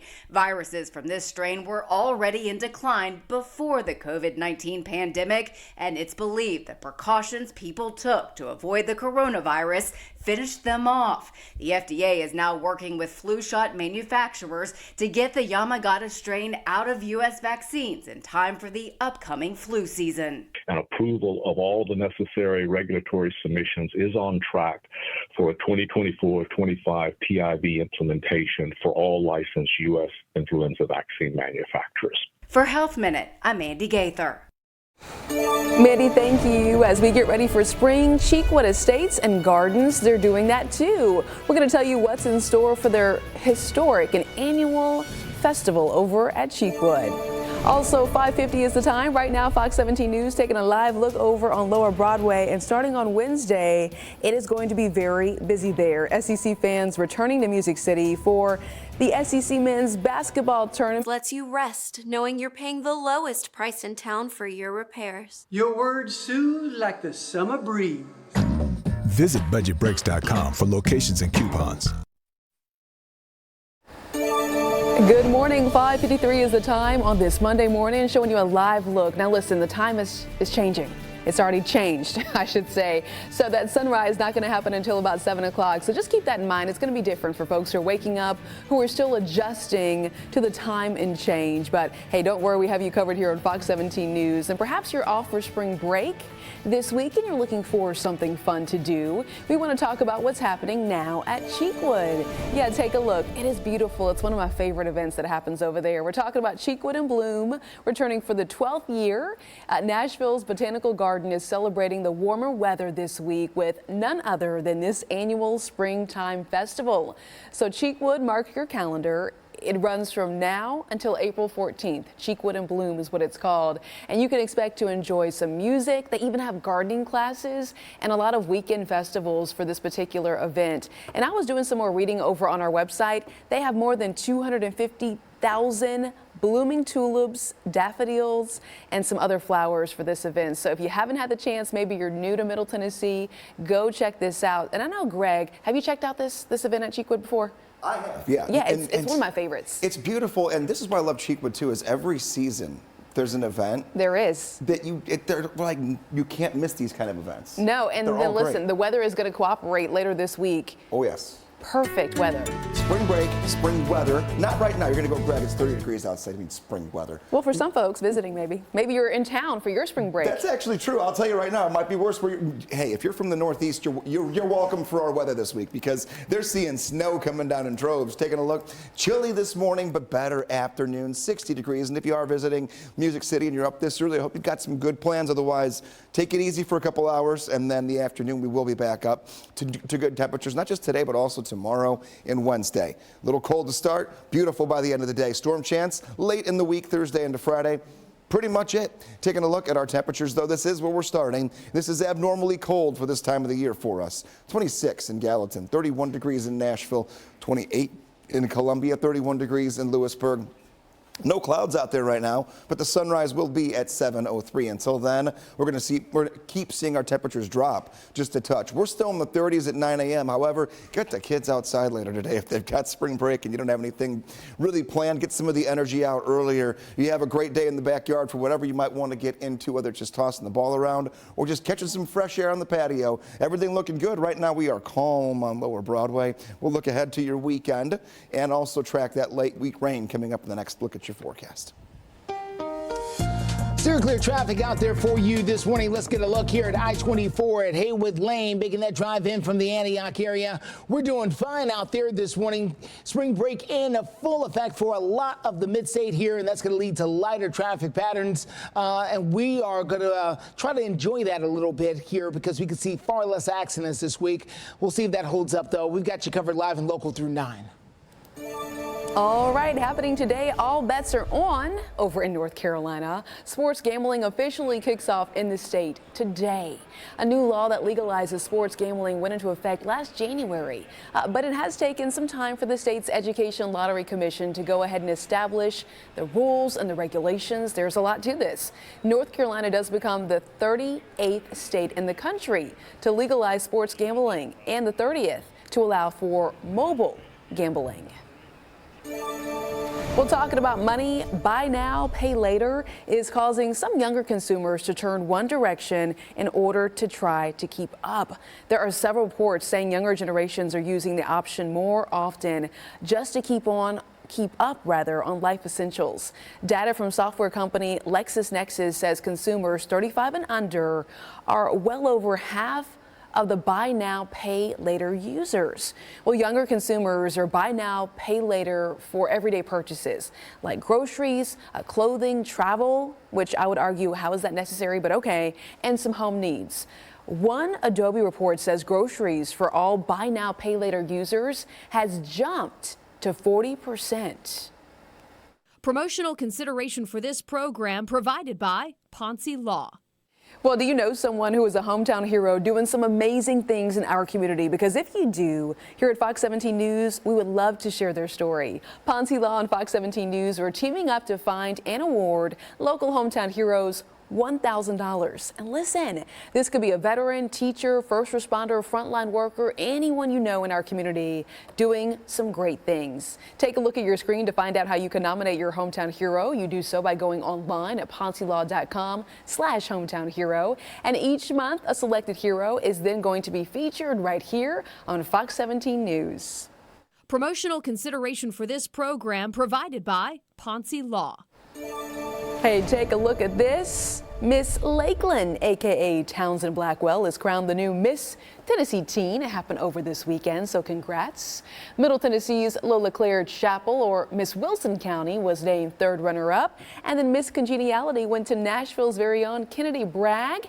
And Miss Tennessee USA was also crowned. Miss Rocky Top Christelle Foote taking the grand title. And Kennedy Mosley, Miss Heart of Tennessee, was named second runner-up. So just congratulations to all the women and young ladies who competed this weekend. Disney is apparently not the happiest place on earth when it comes to hotel maintenance workers over in Southern California. Well, more than 100 hotel employees are suing the entertainment giant, claiming they are being underpaid. Many of the workers say, they're struggling to make ends meet, forcing them to work a second job. The complaint filed Friday alleges Disney failed to pay workers minimum wage, the correct overtime rate, and then forced them to pay for their very own tools. The class action lawsuit seeks $1 million minimum when we talk about back pay.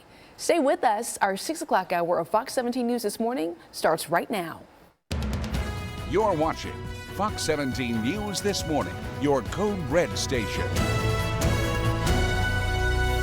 We have a good news update on Fox 17 News this Monday morning. This young girl missing out of Murfreesboro, an Amber Alert, found safe in Texas. We're going to tell you what lies ahead, though, when it comes to her mother.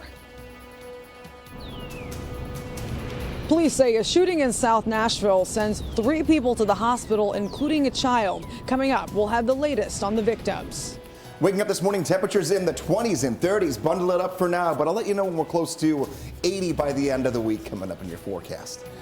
And starting to see a bit of a slowdown in steer clear traffic at I-24 at Haywood Lane. We're going to tell you about this and anything else that gets in your way coming up in a few. Okay, off to a busy start, but we do want to start by also saying thank you for waking up with us here on a Monday morning. For Fox 17 News, I'm Erica Glover. Jennifer Waddell has the morning off. We do want to begin right now with breaking news updates because we are continuing to follow the breaking news where Metro Police say 3 people, including a child, are in the hospital after they were shot in Antioch Sunday afternoon. Police also say the shooter killed himself. Fox 17 News' Kieran Aguilar joining us live right outside of Vanderbilt's Medical Center with the very latest update regarding these shooting victims. So Kieran, what can you share with us right now? Good morning, Erica. It's a tragic situation. Police say the shooting sent 3 people to the hospital, including a mom and her 7-year-old son. They say that the son spent his birthday here behind me at Vanderbilt Medical Center. Authorities say the boy is expected to be okay, but his mom and another woman are also here and are fighting for their lives the last time we checked. Police say the call came in around noon yesterday at Baker Station Apartments on Bakertown Road near Raider Drive. They say the shooter was one of the women's estranged boyfriend. Don Aaron, Metro Police's spokesperson, tells us more on what happened. A man who formerly lived in this apartment with a 31-year-old woman came to the apartment today armed and suddenly started shooting once he got just inside.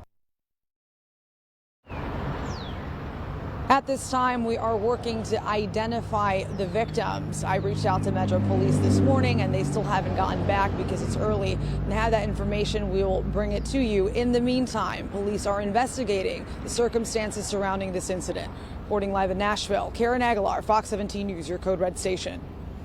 We also have an Amber Alert update this Monday morning. After more than a week of searching for this 7-year-old, Iris Crum is her name, from Murfreesboro. She is safe this Monday morning. We have this photo on your screen showing her smiling with police. They shared this photo with us. Now, she was found, police say, at a home in Houston, Texas, Sunday. Iris Crum was at the center of an Amber Alert. Her mother and stepfather, though, who you see on this screen, are now in custody. Her mom, Kayla Zareta, does not have custody of her biological daughter, so she is now facing serious charges of felony child abduction and custodial interference. Her husband, Ethan Zareta, also facing felony aggravated charges, kidnapping as well, and giving false information to investigators. Detectives over in Texas say Iris Crum was smiling, and now she's waiting on her dad, Anthony Crum, who we spoke with here on Fox 17 News, to come pick her up. Well, if you're just now waking up with us, it's chilly outside. You might even need some extra time, Greg, to defrost the window. That you just might if you parked outside, especially if you're going to be in an area that is still fairly shady once the sun comes up. Temperatures are going to be stuck in the 30s all the way through 10 o'clock this morning. We slowly warm a little bit later, but frost and cold are the 2 words to get you through about 11 o'clock, and then everything is nice. Next storm chance will arrive, unfortunately, on Friday, taking us with cooler temperatures into the upcoming weekend. So not the best timing when it comes to the coolest air we're going to see of the next 7 days. Out the door, frosty again until around 9. Temperatures are in the 30s. Temperatures will be in the 60s and 70s all week long, though, for afternoons. So just get through this start of 27 in McMinnville and Tullahoma, 28 in Columbia, and then you'll be okay later today. We're going to aim for 61 degrees and load it up with sunshine the entire day. Like I've been saying, it is a great day to get outside for anything. Coming up here in the next little bit, we'll take a look at a few things for you. We'll check in on the airport, see how your temperatures are looking, and some areas across the country that might be travel issues here for anyone, excuse me, heading out for spring break. Losing the voice there, Justin. Kicking on over, Greg. It's fine. I-65 and Fern Avenue. Here we go on the north side. As you can see, traffic moving along there without issue. We're doing fine out there this morning so far at 6:05. We can tell you that the spring break is kind of divided up into several different lanes here. Some people are spring breaking from today through the 15th. Others are waiting until early April for spring break. Depends on where you are. Metro Nashville Schools is going to be spring breaking this week, starting today through the 15th. So traffic could be a touch lighter here coming in and out of the north side of town. We're going to tell you about your latest drive times coming up in the next few minutes. Justin, thank you. Now in Operation Crime and Justice, so we have a tough story to share with you out of Springfield. It happened Sunday afternoon, and we do have video from Smoky Barn News. In fact, Springfield City Manager saying a gunfire broke out right off of Pine Circle. It happened just before 2:30 p.m. Officials there telling us that 2 women were outside of a vehicle when they were shot, and both of them died at that scene. The city manager also saying that Springfield police did take a suspect into custody. It's a story we are continuing to update on Fox17.com. Continuing coverage because it has now been over 2 weeks since 15-year-old Sebastian Rogers disappeared from his Shackle Island home over in Sumner County. And community members are continuing to gather. In fact, they did so last night at a prayer vigil at his high school. The vigil held at Beach High School, that is Sebastian's school again, near his home. The community wearing green, that is Sebastian Rogers' favorite color. And they were there and they prayed and they shared this message with Fox 17. Our community is not going to forget any child, not going to forget any part of our community, and that we're here together in solidarity to be supportive of the efforts to bring him home. Yeah, last week we talked about how the Sumner County Sheriff's Office announced they were scaling back the search efforts and then focusing more on the investigation into Sebastian's disappearance. Anyone, though, that has some more information about where Sebastian Rogers, the 15-year-old, where he could be, should immediately call 1-800-TBI-FIND. In about 2 minutes, the Rutherford County School Board has given permission to a Native American student to wear a feather during his Port of Columbia today. We don't need another car dealer. We need a better one.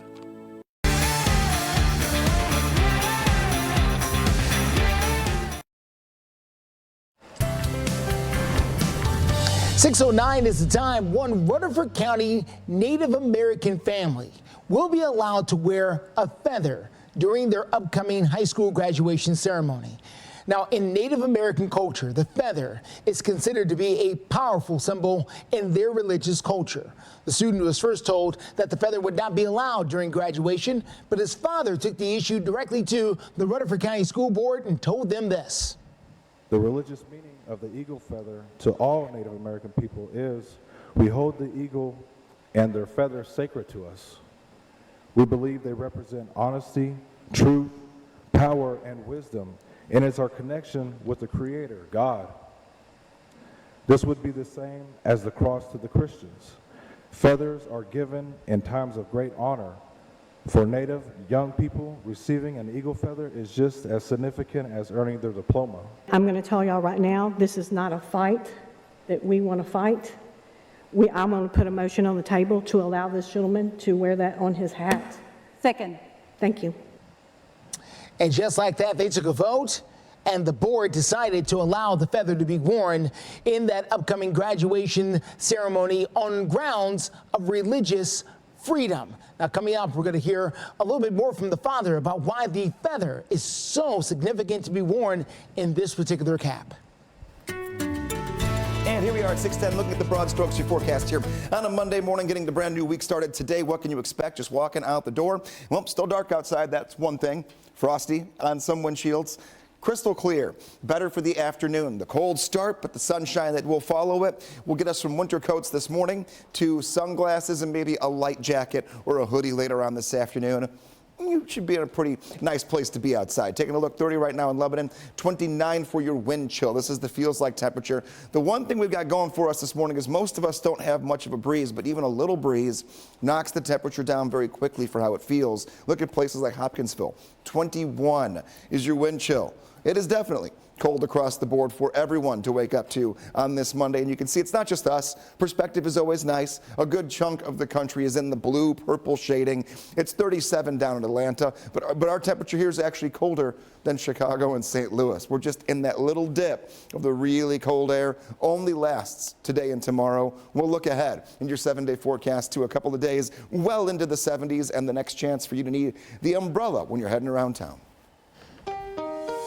Steer clear traffic out there for you this morning. Let's get started here on I-40 at 46th Avenue, coming in from the west side of town through the Nations. Good morning to all of you out there. We're doing just fine with the traffic so far this morning. Keep in mind, metro schools are out, so traffic is going to be a little bit lighter. We will get this initial pop that will run through between around 6:30 and 7:15, but things should even out after that. Here are your drive times right now. 25 minutes in from Hendersonville, 50 minutes in from Murfreesboro, 24 minutes in from Mount Juliet. Things will change, though. Well, coming up, travelers left frustrated as their spring break plans go awry. Coming up, we've got the latest in any leftover delays over at B&A. Plus, the Vols men's basketball team, the champions of the SEC, but how would they fare against their rival Kentucky? As possible. Injured, there's only one Morgan & Morgan, America's largest injury law firm. This Fox 17 This Morning newscast is sponsored by Sarah Chevrolet Buick GMC of Nashville. Welcome back. 6:14 is the time this Monday morning. Some travelers kicking off their spring break at Nashville's International Airport greeted with some unexpected delays and headaches. Sunday was expected to be one of the busiest travel days of the season at BNA. The airport authority even telling Fox 17 News that they hired more help, they added some more parking spaces, and they were really ready for big spring break crowds. But apparently thunderstorms in South Florida are causing significant delays. There have been dozens of delays out of BNA and a lot of, as you might imagine, unhappy passengers.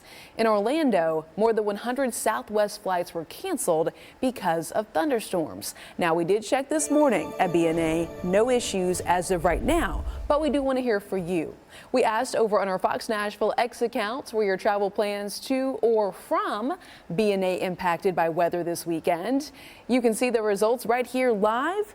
89.1% of you all say no, your travel plans were not impacted. That's a good update. Hey, we want to know what you think, so you can still go to our Fox Nashville X accounts and let us know.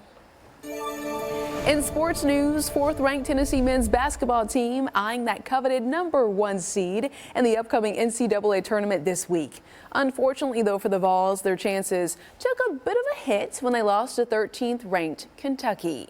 Now, earlier in the week, Tennessee locked up the SEC regular season title win last week with a win over South Carolina, and they won it outright. That is something the Vols have not accomplished since back in 2008, so it's been a while. However, they still had to go ahead and face the Wildcats to close out the regular season.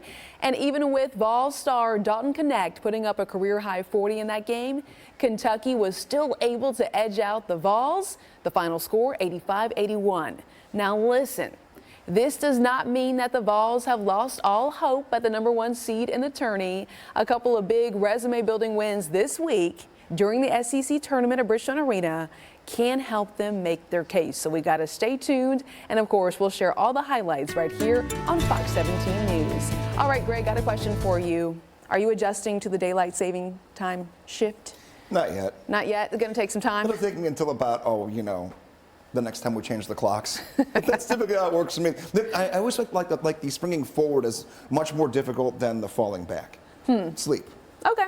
But take a look out the door. Erica did a little checking here at the airport. So let's just take a look at temperatures first. Maybe people are heading to BNA. It's been a big story this morning. 37 degrees at 9 a.m., 52 at noon, and 60 degrees at 3 p.m. Let's get you inside. Now, total delays so far there have only been 21, and this is all morning long into right now. No cancellations yet into or out of BNA. So weather here back home, that's not going to be a problem. It's just where are you heading?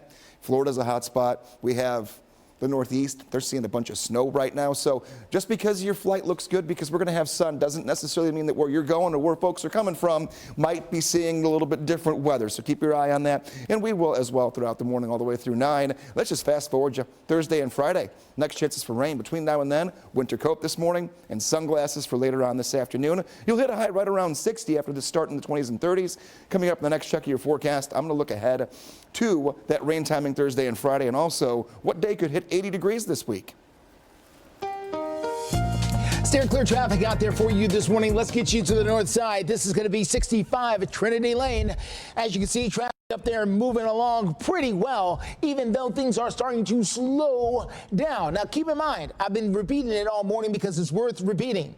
Metro schools out all week. What does that mean? That means 80,000 children who will not be going to school. That means 80,000 seats in cars out there that won't be moving, at least not to their normal school places out there. So that could free traffic up just a little bit. But right now, things are starting to get congested, which they normally do this time of the day. But we could see less traffic out there for sure.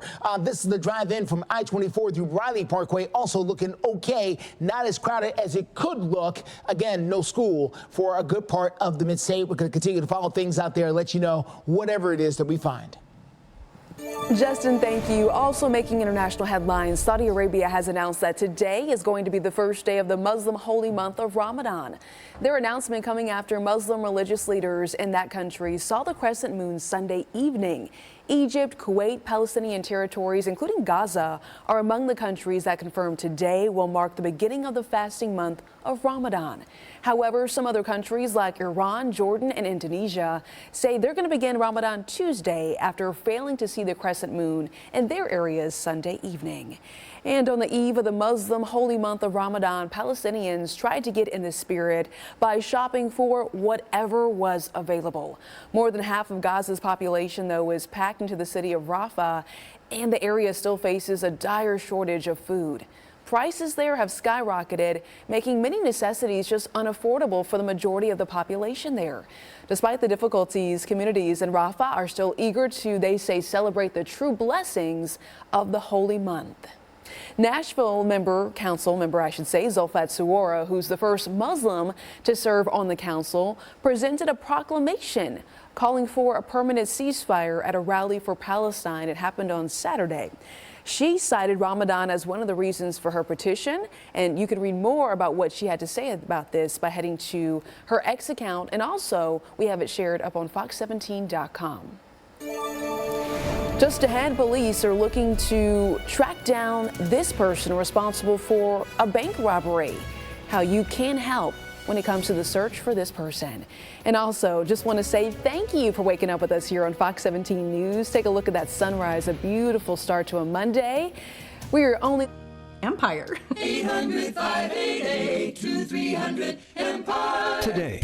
Injured? Call Morgan & Morgan. For the people.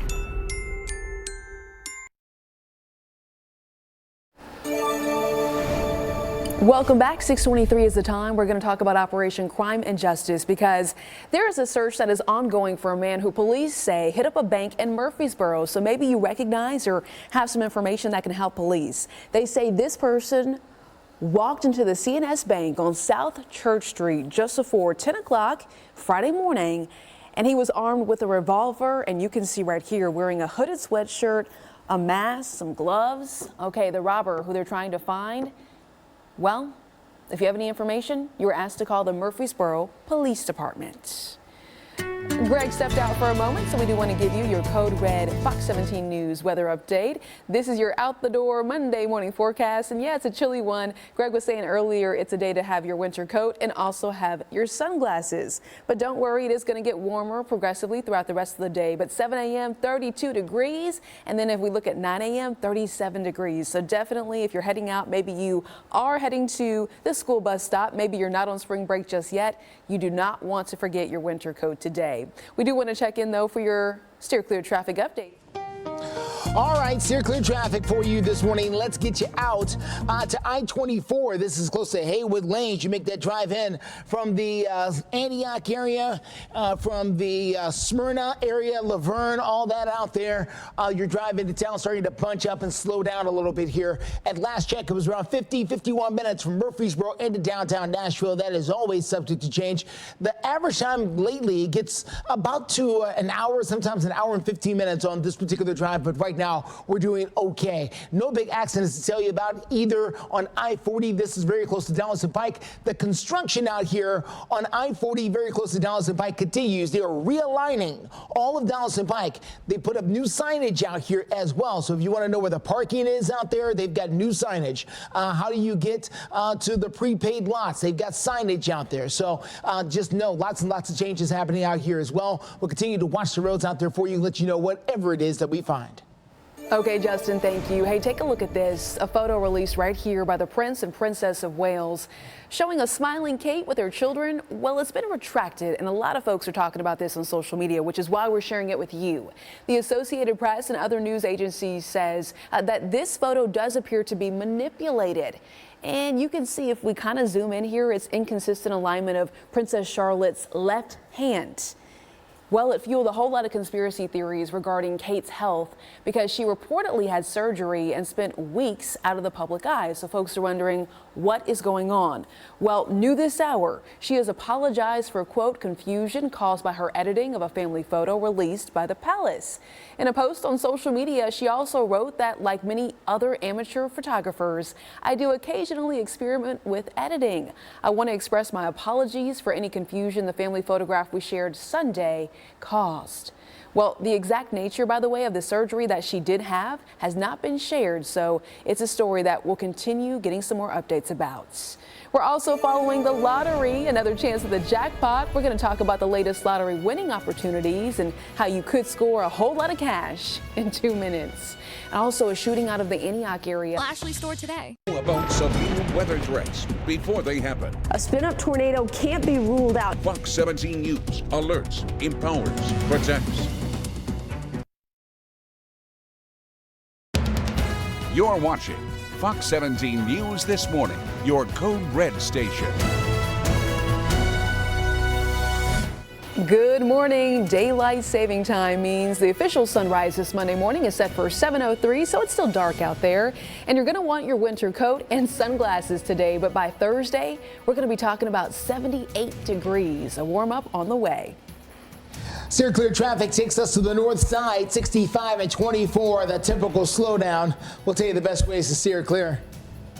Thank you so much for waking up with us here on a Fox 17 News Monday morning. I'm Erica Glover. Jennifer Waddell has the morning off. We do want to begin with a breaking news update because we are following a shooting out of South Nashville. And we also learned that the 3 people shot are in the hospital, 2 of them with critical injuries. Fox 17 News' Karen Aguilar joining us live out front of the Vanderbilt University Medical Center with the update. And Karen, what can you tell us that you have learned about the victims so far? We contacted Metro Police for the latest updates on the condition of those victims, but last time we checked, here behind me at the Vanderbilt Medical Center, authorities say 2 women are fighting for their lives. They say one of the women's 7-year-old son is also here. He was tragically shot on his birthday, but is expected to be okay. Police say the call came in around noon yesterday at Baker Station Apartments on Bakertown Road near Raider Drive. Police say a man entered the apartment and shot the 2 women and the boy. They say one of the women's baby was also in the apartment at the time of the shooting but was unharmed. Metro Police spokesperson Don Aaron tells about the connection between the shooter and one of the victims. It's our understanding that the shooter and the 31-year-old female met each other in Kansas City. They moved to Nashville and he lived here with her for at least a time. We don't know yet at this juncture when he left, when he moved out. But this appears to be an estranged relationship between the 31-year-old woman and the shooter. He also tells us that the shooter ended up killing himself. At this time, we are working to identify who he was along with the victims. Police at this time tell us they are investigating the circumstances surrounding this incident. When we have more updates, we will bring them to you. Reporting in Nashville, Karen Aguilar, Fox 17 News, your Code Red station. Karen, thank you so much for that update. New this Monday morning, one person we understand is facing charges after police say they drove into a retention pond that happened last night. So we're showing you the update from the car and the damages there. These photos and video coming to us from Smoky Barn News. All of this happening right off of Industrial Drive that is near Bill Jones Industrial just after 10 o'clock p.m. That is according to Springfield police. We're told the driver was not hurt, but that driver was taken into custody. Goodness gracious. Right now we do want to check in because I talked about those temperatures. Today is chilly, but then a big warm up on the way. That is very true. And these mornings are going to catch you off guard a little bit here because, number one, the sun rising later gives us 1 extra hour of time to cool down before we get out the door. The coldest hour of any day is typically that hour leading up to the official sunrise. So we're still a good half hour away from that sunrise. So we're right in the peak of our cold. Now, it's not terrible, but it's definitely winter coat worthy for sure. Afternoon, sunshine. Once the sun does come up, you're going to get it all day long. No rain in the forecast. Nearly unlimited sunshine. So you'll be smiling later, even though if you're kind of cringing and shivering a little bit here early on this morning. Taking a look at what temperatures have done. I mentioned that coldest hour basically being right now. 25 in Gallatin and Lebanon, 29 degrees in Clarksville, barely holding on to 30 in the Nashville area. That's because we are crystal clear. It's like pulling the blanket off in the middle of the night when you don't have the cloud cover to keep you warm. What we're tracking, storms return late in the week. Thursday and Friday unsettled, and that will drastically change temperatures from Thursday going into Friday and Saturday. It's a cold front, so a cooler weekend is ahead of us once again. We'll take a look at that and time out that rain the best we can here, a good 4 days out coming up in the next check of your forecast. Steer clear traffic out there for you this morning. Let's get a check on that traffic coming in from the north side. This is going to be I-65 and I-24 at the junction. You can see for yourself traffic starting to bunch up and slow down. This is the typical drive that we face each and every morning because so many people start to get out there on the road coming in from all portions of the north. These folks coming in, for instance, right here. These are Whites Creek, Jolton, Pleasant View, all those folks coming down I-24. These folks are coming in from Sumner County, Robertson County, so Hendersonville, Goodlettsville, Millersville, and they all merge together right here and cause a slowdown. Right now we're talking about 29 minutes coming in from Hendersonville, but those times will start to increase as more and more people go on the roads. You can take Ellington Parkway right now is a good way to steer clear. President Biden is expected to release his budget proposal for 2025 sometime today. Last week, though, during his State of the Union speech, the president outlined a few areas of focus, which do include renewable energy, community development, and tax changes, he says, for the wealthy. But here's the thing.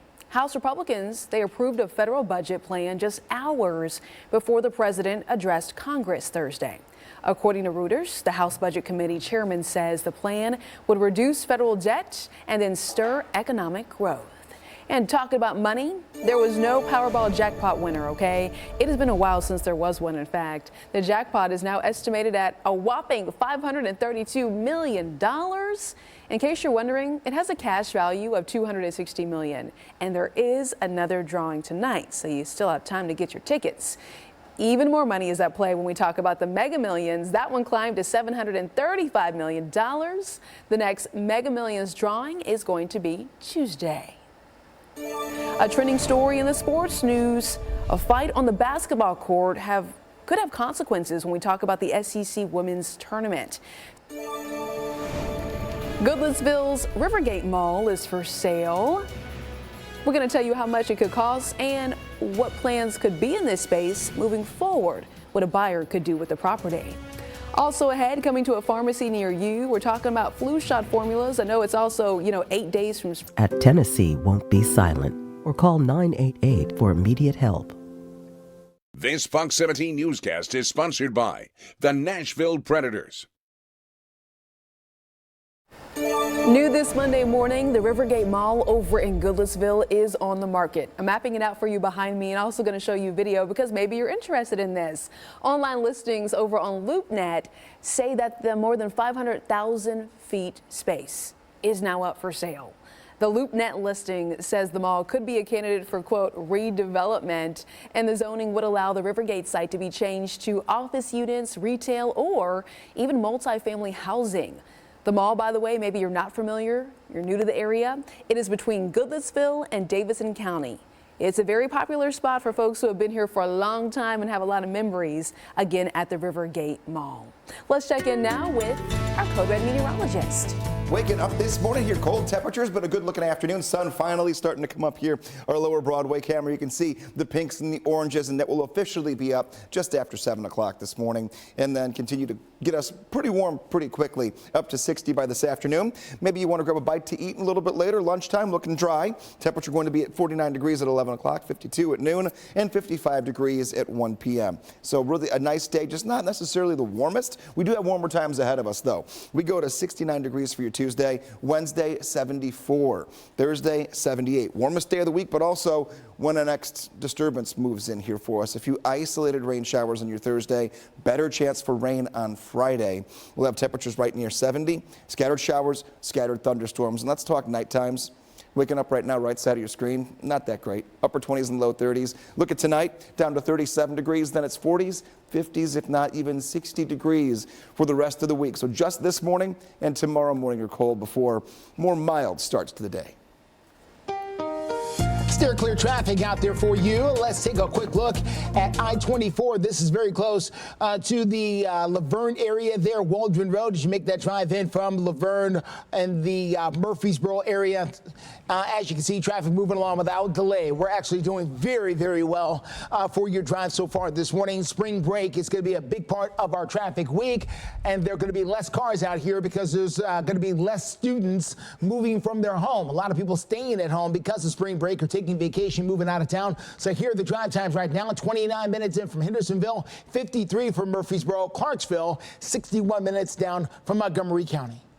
Well, just ahead, an update on a bill that would make it easier for people to challenge books and other reading materials at our public libraries. What lawmakers are saying about this particular. Tonight at 7 on Fox 17.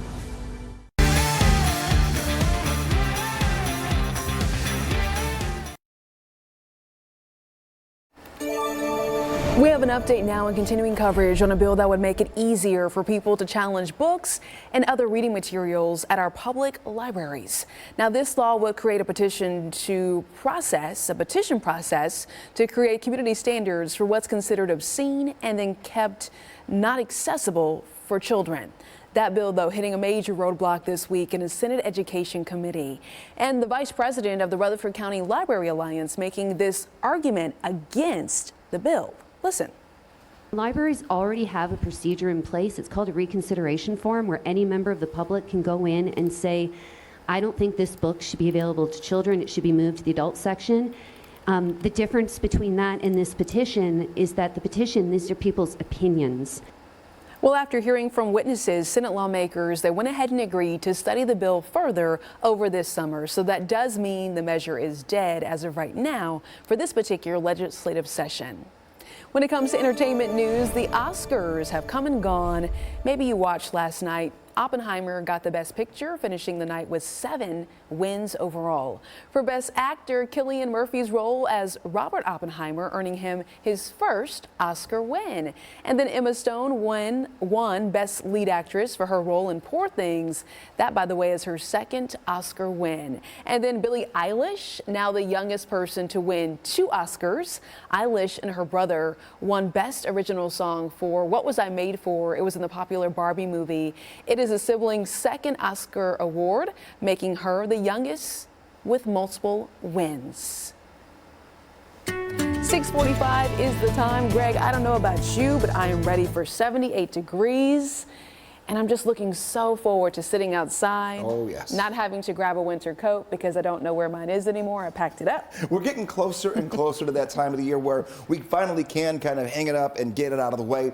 Today and tomorrow, you're going to want it, and we will get better later in the week when it comes to afternoons. So kind of following the theme of Oppenheimer, if you're familiar with the concept first, atomic bomb. Curious question. Because obviously a lot of science goes into that entire situation and that entire movie. How many elements? Think back to high school. How many elements are on the periodic table? 115, 118, 123, or 128? D. You're going to go with D, 128?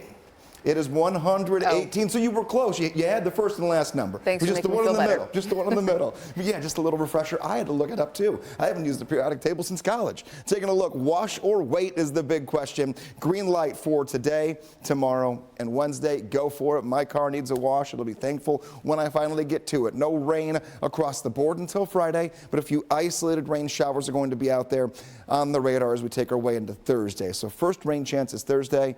Better rain chance is going to be on Wednesday, but up and out the door, it really is just this beginning few hours of the day that are going to be a little bit colder. 32, the temperature going into 7 o'clock, 37, so not much of a rebound between 7 and 9. The sun will start doing its work a little later in the morning after it's been up for a couple of hours. It'll push us to 61 degrees later today. I'm going to find a day that could be near 80 degrees for afternoon highs coming up in the next check of your forecast. Weather Window, presented by the National Weather Desk. A stormy weekend in western Washington, the active skies captured in these still photos. It brought heavy rain, gusty winds, and snow to the Cascades. Ferry rides had a rough go of it Saturday, but this rainbow near the Edmonds Ferry looks like it's coming from the middle of the boat. And check out this sun pillar. These usually form around sunrise or sunset when light reflects off falling ice crystals in the clouds. For more content like this, like the National Weather Desk on Facebook. All right. right, everyone, steer clear traffic out there for you this morning. Let's get you started on the north side of town. This is going to be Vietnam Veterans Boulevard here at Gallatin Pike. You make that drive down from the Hendersonville area. And we're doing fine out there through Sumner County. No big problems out there so far. Hendersonville, Goodlettsville, Gallatin. This is the normal commute out there with light traffic, really, as you approach Metro Nashville and I-65. Overall drive times look like this. Hendersonville at 29 minutes. Murfreesboro holding at under an hour right now. Clarksville to downtown at 67 minutes. That time's growing a little bit. Spring break is in effect for especially Metro Nashville. 80,000 students not going to school today. That will leave a lot less traffic out there on the roads. A whole lot less traffic. International headlines now. The leader of Yemen's branch of the al-Qaeda militant group is dead. The militant group announcing late Sunday the death of Khalid al-Batarfi. The U.S. government had a $5 million bounty on him. He was the leader of the group al-Qaeda in the Arabian Peninsula. He was also believed to be in his early 40s, though the group did not provide any more details about the cause of his death. Well, for the past decade or so, Americans have had access to flu shots protecting against 4 strains of the virus. But a panel of experts now advising the U.S. Food and Drug Administration, telling them they have voted to recommend that the next flu season shots have a different formula. For this morning's Health Minute, Mandy Gaither explains the differences. Dr. Badzik, yes. Dr. Berger, yes. It was unanimous. A panel of experts who advised the FDA voted to recommend a new flu shot formula this fall. I personally think that there's a lot of opportunity to leverage this to rebuild trust within the community, especially those who, are those that are vaccine hesitant, showing that, that vaccination isn't just to put more things in individuals' arms, but also just to address the current circulating strain. Right now, flu shots in the U.S. protect against 2 A strains and 2 B strains of the virus, but the next vaccines will offer protection for just 3 strains, as one of the B strains from the Yamagata family hasn't been detected in testing since March 2020. Viruses from this strain were already in decline before the COVID-19 pandemic, and it's believed the precautions people took to avoid the coronavirus finished them off. The FDA is now working with flu shot manufacturers to get the Yamagata strain out of U.S. vaccines in time for the upcoming flu season. And approval of all the necessary regulatory submissions is on track for a 2024-25 PIV implementation for all licensed U.S. influenza vaccine manufacturers. For Health Minute, I'm Mandy Gaither. Mandy, thank you. Last week we talked about Read Across America Week. We talked about the classrooms that we were visiting and reading to. Well, we do want to let you know that nearly 2/3 of 4th graders in the U.S. struggle to read at grade level, which is why Fox 17 News, we are passionate about partnering with Reading is Fundamental and our parent company Sinclair for Sinclair Cares, supporting children's literacy. To help out, scan the QR code that's right there on your screen, the bottom left-hand corner. That way you can make a donation and get involved with our virtual book drive. It's a fantastic effort. Let's talk about some consumer news, some food. There is an American institution of 2 great lunchtime favorites that are now matched together in one can. Yeah, take a look. The Campbell Soup Company, a generational household staple, they say, for instant lunches. They're dishing out this new mashup. So we're talking about grilled cheese and then Campbell's own tomato soup. It's going to be a limited edition of the grilled cheese and tomato soup flavor. The instant soup can then be altered to let let your preferences make the decision by perhaps adding some more water for more tomato flavor, or then more cheese taste by using milk. Are you hungry now? Let us know if you would try this. I'm interested. I'll give it a go. As Tennessee gets ready for spring, 8 days away, by the way, Cheekwood Estate and Gardens, they're doing so too. We're going to talk about the annual Tulip Festival and how you can check it out this week. And coming up on Fox 17 News this morning at 7. But at a great price. We'll beat any competitive offer guaranteed. Schedule now. 800-588-2300 Empire. Today. Welcome back. 6:54, just about 6:55. Taking a live look over on Lower Broadway. The sun is starting to peak up. We had the daylight saving time So now the sun is rising a little bit later here. Also want to let you know this area going to be packed. SEC fans coming to Music City this week for the men's basketball tournament. The first game is going to kick off Wednesday at Bridgestone Arena. So just plan that out. If you're heading to that area, you're going to see some more folks than normal perhaps. Happening now though, Cheekwood and Bloom, one of my favorites, is returning for the 12th year. Nashville's Botanical Garden is celebrating the warmer weather that's coming later this week, not necessarily today, with none other than your annual springtime festival. So if you're trying to pull out your calendar and perhaps plan ahead, Cheekwood and Bloom runs today until April 14th. Guests can expect to enjoy some live music. They even have gardening classes and then weekend festivities at this particular annual event. If you want to get some more updates, maybe you're new to the area and you want to see the photos from years past, you can do that by going to fox17.com. Greg, we were talking about earlier how this is one of our favorite events. It's so colorful, and when the weather cooperates, perhaps on Thursday, 78 degrees. 78. We can get out here and enjoy this. You can get out there every day this week, straight through Thursday. Friday, I would not make that the day to make your plans outdoors right now. That's the day that's most likely to bring in some rain. Now, I'm not going to lie to you here. Thursday, there's a chance there could be a pop-up shower. It's not going to be 100% dry for everyone, but I'm not changing any plans. I'm just getting the Fox 17 Code Red Weather app, because then you can look at it on your phone. You can find those opportune moments to get outside. And any rain that we do get is not going to last a long time either or be heavy. No thunderstorm activity for Thursday. Thunderstorms possible on Friday, then a cool down for the weekend. We're pushing for the 60-degree mark today, which after a start in the upper 20s and low 30s, 60 is pretty good. The weekend itself, some of our cooler days of the next 7, 68 degrees on Saturday, and then Sunday 61. Nighttime temperatures, one more night, which will be tonight into tomorrow, in the 30s, and then we get back to more near normal nighttime temperatures. So the 7-day forecast goes up before we go down when it comes to the temperatures. We're going to see things going for 70 tomorrow. 74 degrees on Wednesday and 78 on Thursday, with that weekend subtle drop back to the 60s for Saturday and Sunday. Okay, Greg, thank you so much. I'm so ready for the warm-up. Let's check in now with your Steer Clear traffic update. Hopefully save you some time. Now listen, you're going to see a little less congestion because a lot of folks are enjoying spring break this week. It does vary, though, depending on where you live. I-24 over at Haywood Lane is where we're taking a live look right now, and you can see we do not have any issues at hand. Not a slowdown, no crashes on the shoulder, and no disabled vehicles. So we'll continue sharing those Steer Clear traffic updates with you throughout 9 o'clock. It is a really exciting day for football fans across the country. That's because the NFL free agency legal tampering period officially begins this morning. That means that teams can start officially negotiating at 11 a.m. Central Time with the players who are then going to become unrestricted free agents. Players, though, cannot officially sign with teams until the start of the new league year. That's going to happen at 3 p.m. Central Wednesday. Deals that are struck between players and teams in this window, they're not official. So it does mean players could back out of any deals made before Wednesday. So, could we see some changes on the way when we talk about our Tennessee Titans? We'll have to wait and see. Have you heard about buy now, pay later?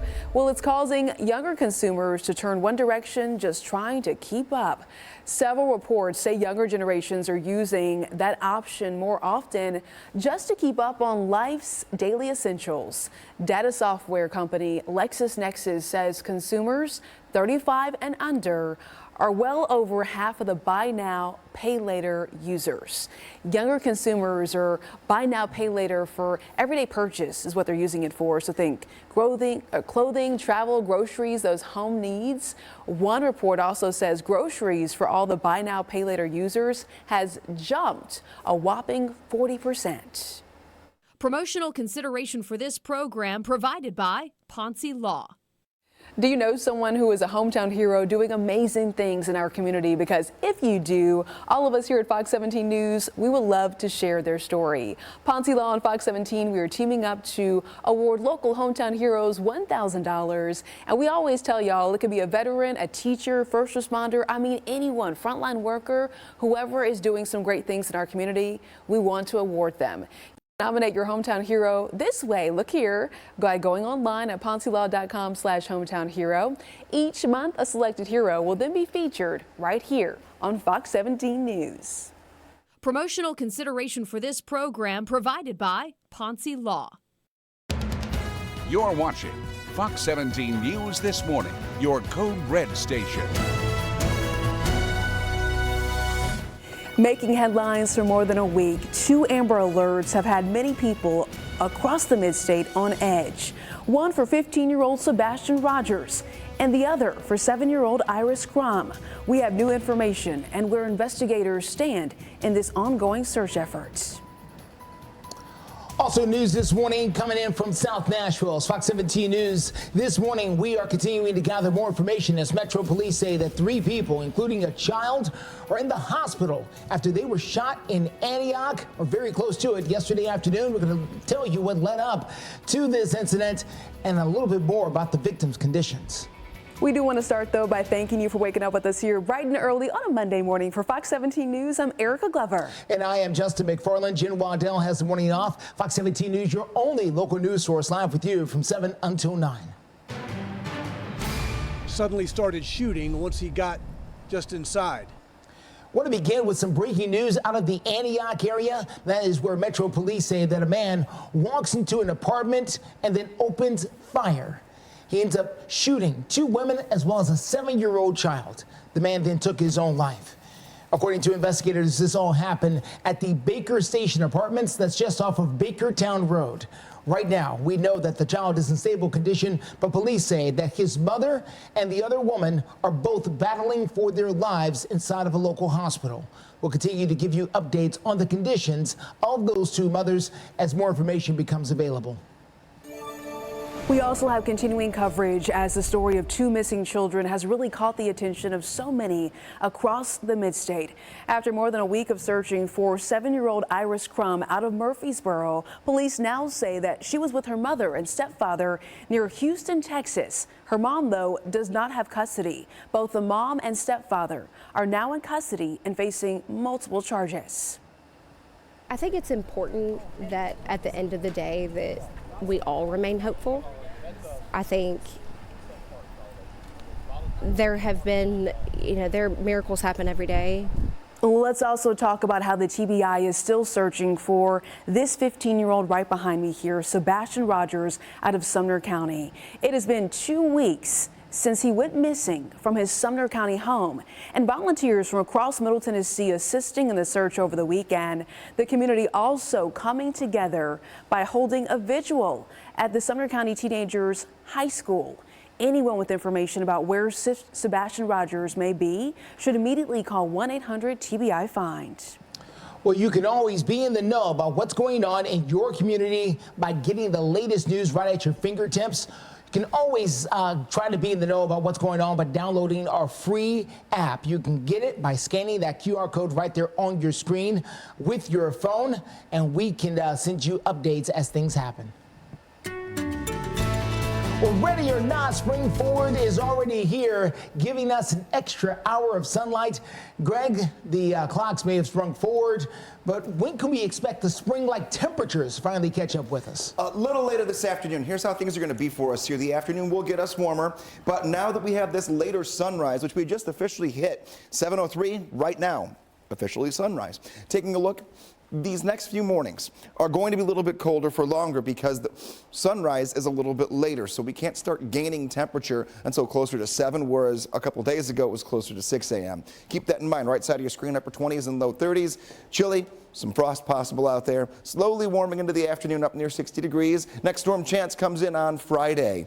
Right now, it's all about the cold starts today and tomorrow, both going to be in the 30s for a good chunk of the first half of our days. 31 right now in Nashville, 27 in Lebanon, 25 in Gallatin, and 30 degrees if you get down toward Lewisburg. So cold start, decent finish, and getting between now and then, that frost is one more thing to watch out for. But I'll tell you this, no wet pavement. We're just possibly scraping the windshield if you're still parked in the shade here for the next hour. Dry but cold winter coats and sunglasses today. Steer clear traffic out there at 7:04. A quick look at what we're facing out there as we have picked up a crash. This one is happening at the Centennial Boulevard area just off of Briley Parkway. It's off of Briley. It's right at the exit, though, on the shoulder of the road, involving a tractor but no trailer. You can see the front end of the tractor there, but no 18-wheeler load on it, and another car on the shoulder of the road. Not causing big delays, just something to be aware of. We'll tell you about other things happening across town. Steer clear traffic live and local with you through 9. In Operation Crime and Justice, Fox 17 News updating you on deadly shootings that happened Friday, Saturday, and Sunday in Nashville. We understand 2 women were shot to death in Springfield Sunday afternoon, so we're showing you right here some video courtesy of Smoky Barn News. Police say gunfire broke out off of Pine Circle just before 2:30 p.m. Robertson County crews say both victims died at the scene. Within minutes, Springfield police got a suspect, though, into custody. We are also following continuing coverage as we hear from the rabbi of the Canadian family that was killed last week in that plane crash that happened over in West Nashville. Yeah, the pilot, 43-year-old Victor Dosenko, his wife Rima, and their 3 children. They were all on board and killed in the crash right beside I-40 near White Bridge Road over by the Costco. Well, they were active members of their local synagogue in Canada.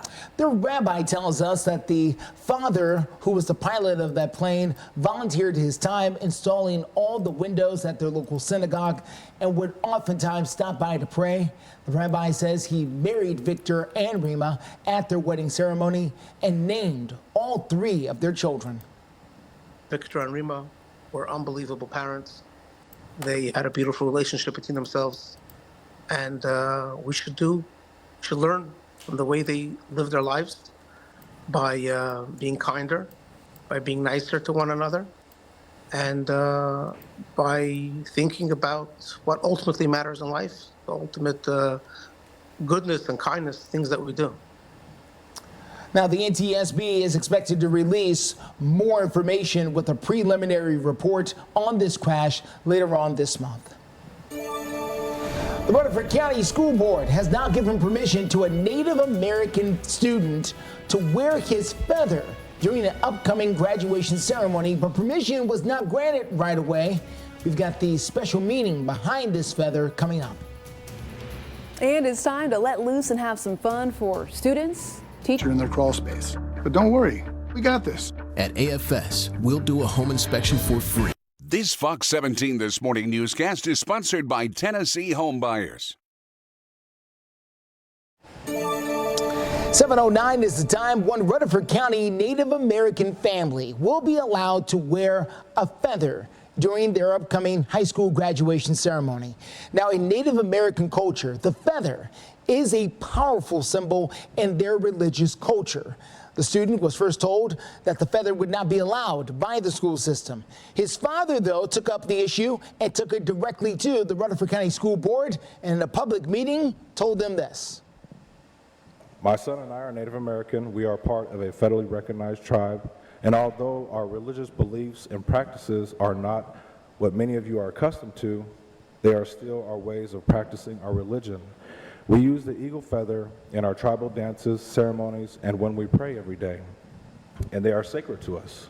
This is something that we don't need to mess around with. He needs to be able to wear that, and I'm sorry that it got to this point that someone did not reach out to someone else. So during that same meeting, the school board took up a measure. This was not on the agenda. They just decided this young man should be allowed to wear the feather on grounds of religious freedom. They voted on it, it passed, and now that feather will be worn out there at Laverne High School in their upcoming graduation. Time right now, coming up on 7:11 here on a Monday morning, and the sun is now finally up, but it's got some work to do. We're starting off in the 30s here this morning. Make sure you're bundled up, hitting the road, and just know that by the afternoon it'll be a little bit better. Even by the time you're maybe grabbing a bite to eat for lunch, whether that be just in the comfort of your own kitchen or if you packed lunch to go. 49 degrees at 11 o'clock, 52 at noon, and 55 degrees at 1 p.m. Across the board, going to be a really good day. Just got to get through these first few hours that are a little bit cold. Plenty of sunshine is on tap for us here. Let's talk airport here. I've been kind of updating this here every hour because there are a lot of schools that are on spring break, and today might be that day when people are coming into town.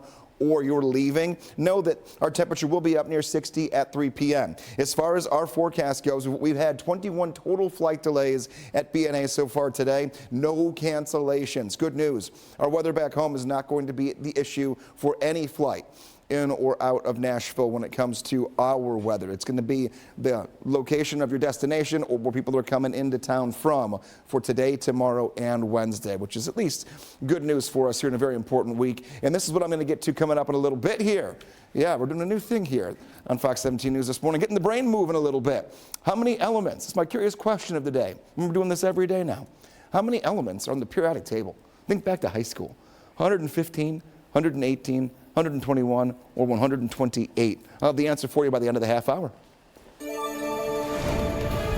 Well, up next on Fox 17 News this morning, we've got the latest on steer clear traffic, including this particular crash at Centennial Boulevard near Bradley Parkway. We'll tell you about it and other things that could slow you down. Can focus on those special moments. Now covered by Medicare for more people managing diabetes with insulin. Talk to your provider or visit freestylelibre.us/Medicare. Coming up on 7:15 on this Monday morning, cracking down on retail crime. Police in Mount Juliet have now nabbed 3 people who were involved in a grab and run theft. All this happened at the Old Navy. Yeah, so go ahead and take a look at your screen right here. Police say the suspect's SUV, well, it had a large amount of stolen merchandise and also a handgun. So if you're wondering what is on the hood, that's the stolen merchandise. Yeah, after investigators discovered that each of the 3 suspects, well, they also have extensive criminal backgrounds. They're all now in custody, and that stolen merchandise will be returned back to the Old Navy.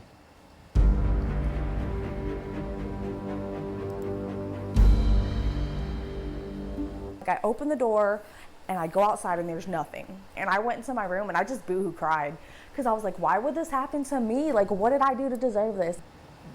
Wow, wow, wow. Stolen in a matter of minutes. We've got an update this morning to a story that we first brought you last week, as a Wilson County woman says that Walmart will reimburse her for a TV that she ordered and then says was stolen right as the delivery drivers pulled up, and it was all on camera. This story had a lot of us scratching our heads asking, how can this happen? Well, right now, Fox 17 News reporter Karen Aguilar joining us with an update. And Karen, what is she now saying about this television? Well, she's saying that Walmart has finally decided to reimburse her. But first, I want to tell you how she even noticed that. So you can see she has a Ring camera right here in front of her old Hickory home. And there's even a sign that says, "Smile, you are on our security cameras," that the delivery driver didn't notice when she alleges that he came here to steal her TV. Now, after that TV was stolen, she talked to Walmart hoping to get some answers and was trying for weeks without getting any kind of good response. In fact, Walmart told her that the package, once it's delivered, is out of their hands and that there is nothing they can do about it. But once our story aired, Walmart changed their tune and offered her a refund with an $100 gift card. Christina says they asked if she wanted the TV or the refund, but this is why she decided to go with the refund. Take a listen. I asked her, you know, if I decided to go ahead and get the TV, can I go pick it up instead of having it shipped? And what really shook me was when they said, once you make the order, they don't pick who delivers. It's automatic. Like it's picked at random who delivers. And so as soon as she told me that, I was like, you know what? I'll just take the money back. And as a reminder, Rhodey is the one that helped deliver that TV. If you remember, Fox 17 contacted Rhodey and they said that they would be reaching out to Christina for updates since they are investigating. I also took the time to reach out to Walmart to figure out if they're going to put a plan in place to prevent this from happening. And at this moment, we haven't gotten a response yet. Reporting live, Karen Aguilar, Fox 17 News, your Code Red station. Karen, thank you. Yeah, note to self, always check who's going to be making the delivery, because who would have thought this? Not me. Very bizarre. Very bizarre indeed. So yeah, I mean, those rig cameras can do so much to keep you out of bad spots. Because imagine she didn't have the camera. Yeah, she wouldn't out of Then luck. what do you do? Yeah. No money. Nothing you left. can do. Taking a look right now, what we can do is get out the door with a winter coat on. That's what I want you all to do today because it's going to be cold to start. We're 20s and 30s right now. It looks gorgeous outside. Looks gorgeous outside. 31. Not all that fun. And we're going to be on our way to 60 later on this afternoon. Relatively clear the entire day. You may catch a singular cloud or two. That's pretty much it for the afternoon. No rain until at least Thursday, if not Friday in the forecast. Wind chill right now. The combination of the wind and the air temperature, 27 how it feels. So a few degrees cooler for the feels like temperature across the board. We're almost all in the 20s. But we will be up near 60 this afternoon. So we just keep pushing through and we'll be good. It's a good day to be in the backyard, whether maybe you're firing up the grill, you want to have the kids out there, you know, letting off a little bit of energy. 52 degrees at noon, 60 at 3 p.m. That sunshine going to be our friend here for us today. Your 7-day forecast gets even warmer tomorrow. 69 degrees, 74 on Wednesday, 78 on Thursday. And if you don't like these cold mornings and you're just over it, I've got a lot of good stuff for you. Take a look at the bottom numbers here. They bounce around a lot. What you wear out of the house every day is going to be a little bit different this week. Today and tomorrow, 30s. Then right near 50 for Wednesday and Thursday morning, near 60 on Friday. And then we bring in the need for the potential rain gear here. Not just that, but also the umbrella. And this could be a morning and afternoon rain for your Friday, so both commutes could end up being on the slowed down side. Your Saturday and your Sunday, temperature's going to be in the 60s.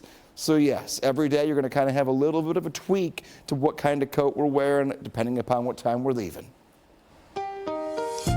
Steer clear traffic this morning. A new incident to tell you about north of town. This is going to be I-65 right at the Log Hollow Pike exit there in Goodlettsville. Coming down from Millersville into Goodlettsville really is where you can see this crash. You can see authorities have got everything pulled off to the shoulder. One car, a Goodlettsville police car, blocking that road. So it's going to cause a slow go if you're coming down from I-65 from Bethel Road all the way down from White House, Portland. All of you could be affected by this. You can take Highway 31 to steer clear. Keep in mind, authorities are there already with a tow truck. They're trying to clear it as soon as possible. In your community, let's talk about sidewalk safety because there is a renewed call for Nashville city leaders to make our streets safer for pedestrians. In fact, a group of Nashvillians, they braved the rain this weekend to draw attention to the lack of safe walking areas right around D.B. Todd Jr. Boulevard over in North Nashville. In fact, 2 years ago, a woman was hit and killed as she crossed the road right behind me here. Going to circle it for you. Dr. D.B. Todd Jr. Boulevard, that is the area that folks say they want to see some simple fixes and changes made to. Listen here. There's not crosswalks at like all the intersections. There's not crosswalks at the bus stops. So even just having more crosswalks, lighted crosswalks, or having even like, if it's possible, small medians to encourage drivers to slow down and give pedestrians the right of way. Yeah, that was a concerned pedestrian right there talking on Saturday. A representative with the Metro Department of Transportation was on hand during that event to hear the concerns from homeowners and folks who live in that area. Well, defending an unpopular decision, why the CEO at Nashville International Airport says Monell's at the Manor has got to go. Oof, a lot of folks talking about that story. And Goodlettsville's River. Seeing you carry on our legacy, I'm so proud. At Vanguard, you're more than just an investor, you're an owner, setting up the future for the ones you love. That's the value of ownership. Welcome back. It is just about 7:25. Nashville International Airport says that yes, they are busy gearing up for those spring break crowds. This does come as flights across the country over the weekend. Unfortunately, they were canceled because of storms and technology issues. B&A, though, expecting to see the largest number of travelers on Sunday. So that was yesterday, and then throughout March 17th. And then also they say on Sunday, March 31st, you know, we have different spring break schedules. B&A says they're going to be ramping up parking and staffing. They also tell us they have hired an additional 90 employees, and they have 2,600 parking spaces. So hopefully you can get out there and find a place to park. They're also hoping that you can get through security as quickly as possible. So that we can minimize the throughput or the speed the throughput through the checkpoint. Now on a normal day, we average less than 10 minutes going through security, and so we'll have no problem maintaining that during this time period. All right, averaging less than 10 minutes. That's pretty good. Airport officials want to remind you, though, there is no more cell phone waiting areas. They encourage you instead to use the visitors picking up from family or friends to go ahead and use the new 30-minute free short-term parking lot to avoid circling Terminal Drive, adding to further issues on the interstate. Always a big backup there for those busy weekends. So we are asking you this question over on our Fox Nashville X account. Were your travel plans to or from B&A impacted by weather this weekend? The good news is an overwhelmingly good number of y'all, 90%, say no. Your travel plans were not impacted. Right now, though, we're going to check in and see how the traffic is looking out there. We're taking a live look. This is I-65 over at Long Hollow Pike, and you can see a single vehicle crash is the holdup right here. It's blocking at least one lane of traffic over there. That right shoulder is where we're seeing the impact. Now, we do have a good news update, though. There is a tow truck in that area that is helping to assist and get that car out of that spot. But again, if you're heading out to this particular area of Long Hollow Pike, you are going to have a backup to deal with. We'll continue checking in on your Steer Clear traffic updates, though, throughout 9 o'clock. Hey, new this morning, the Rivergate Mall over in Goodlettsville. It's on the market. We're mapping it up right behind me here. Online listings over on LoopNet write that the more than 500,000 square foot space is up for sale. The LoopNet listing says that the mall could be, quote, a candidate for redevelopment. And the zoning would allow the Rivergate site to be changed to office units, retail, or multifamily housing. The mall sits on the boundary right between Goodlettsville and Davidson County. Well, pay attention to where you park in Nashville. If the city tows your vehicle away, it could potentially cost you hundreds of dollars to get it back. We're going to talk about the backlash over towing fees and how explained it's now an overdrive. And we are starting off cold but crystal clear, bright blue sky. $9.99. Get a complete in-ground package starting at $30,000.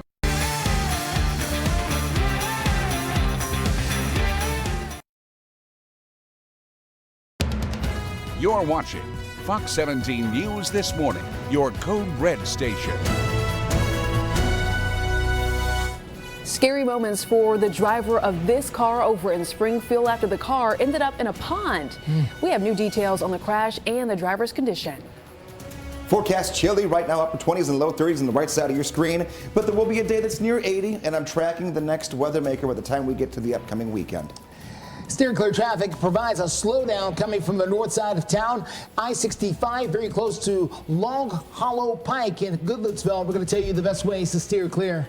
Let's start, though, by thanking you for waking up with us here on a Monday morning for Fox 17 News. A lot of folks are maybe lagging because of the time change. Yeah. I'm Erica Glover. I'm Justin McFarland. Your body says it's 6:30, but in reality, it's 7:30 already. So if you were supposed to be somewhere a little while ago, you know the drill. Thank you for joining us here. Jen Waddell has the day off. We do want to begin with a story that is making a lot of people look and wonder. One person is facing charges after police say they drove into a retention pond. Whole thing happened last night. Yeah, so we're showing you some video on your screen right here from Smoky Bar News. So take a look. Springfield police say it happened right off of Industrial Drive near Bill Jones Drive just after 10 o'clock p.m. Now, we're told the driver was not hurt, but instead was taken into custody. So we're going to wait and see exactly what kind of charges they could be facing. We also want to let you know that state lawmakers are taking up a bill regarding veterinarians who are going to be asked to report suspected animal abuse. It updates an existing law allowing them to contact police with their suspicions. It also allows vets to testify in court without violating the patient accountability there. It is still waiting on the governor for his particular signature. Do want to provide an update for you this morning on the recently passed sales tax referendum in Hendersonville. City leaders expect the new tax to go into effect coming up on June the 1st. Well, residents approved a half-cent sales tax increase to avoid layoffs in the police and fire departments. A hefty increase in garbage collection costs for the city.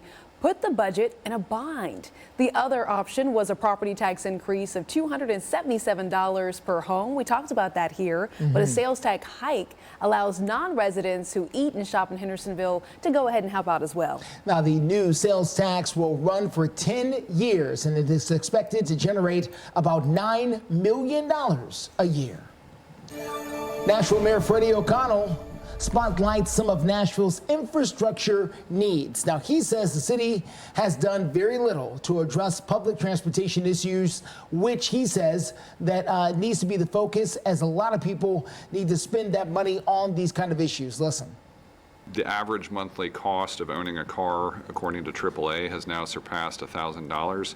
And for a lot of Nashville households, that, again, is on par with the overall cost of housing.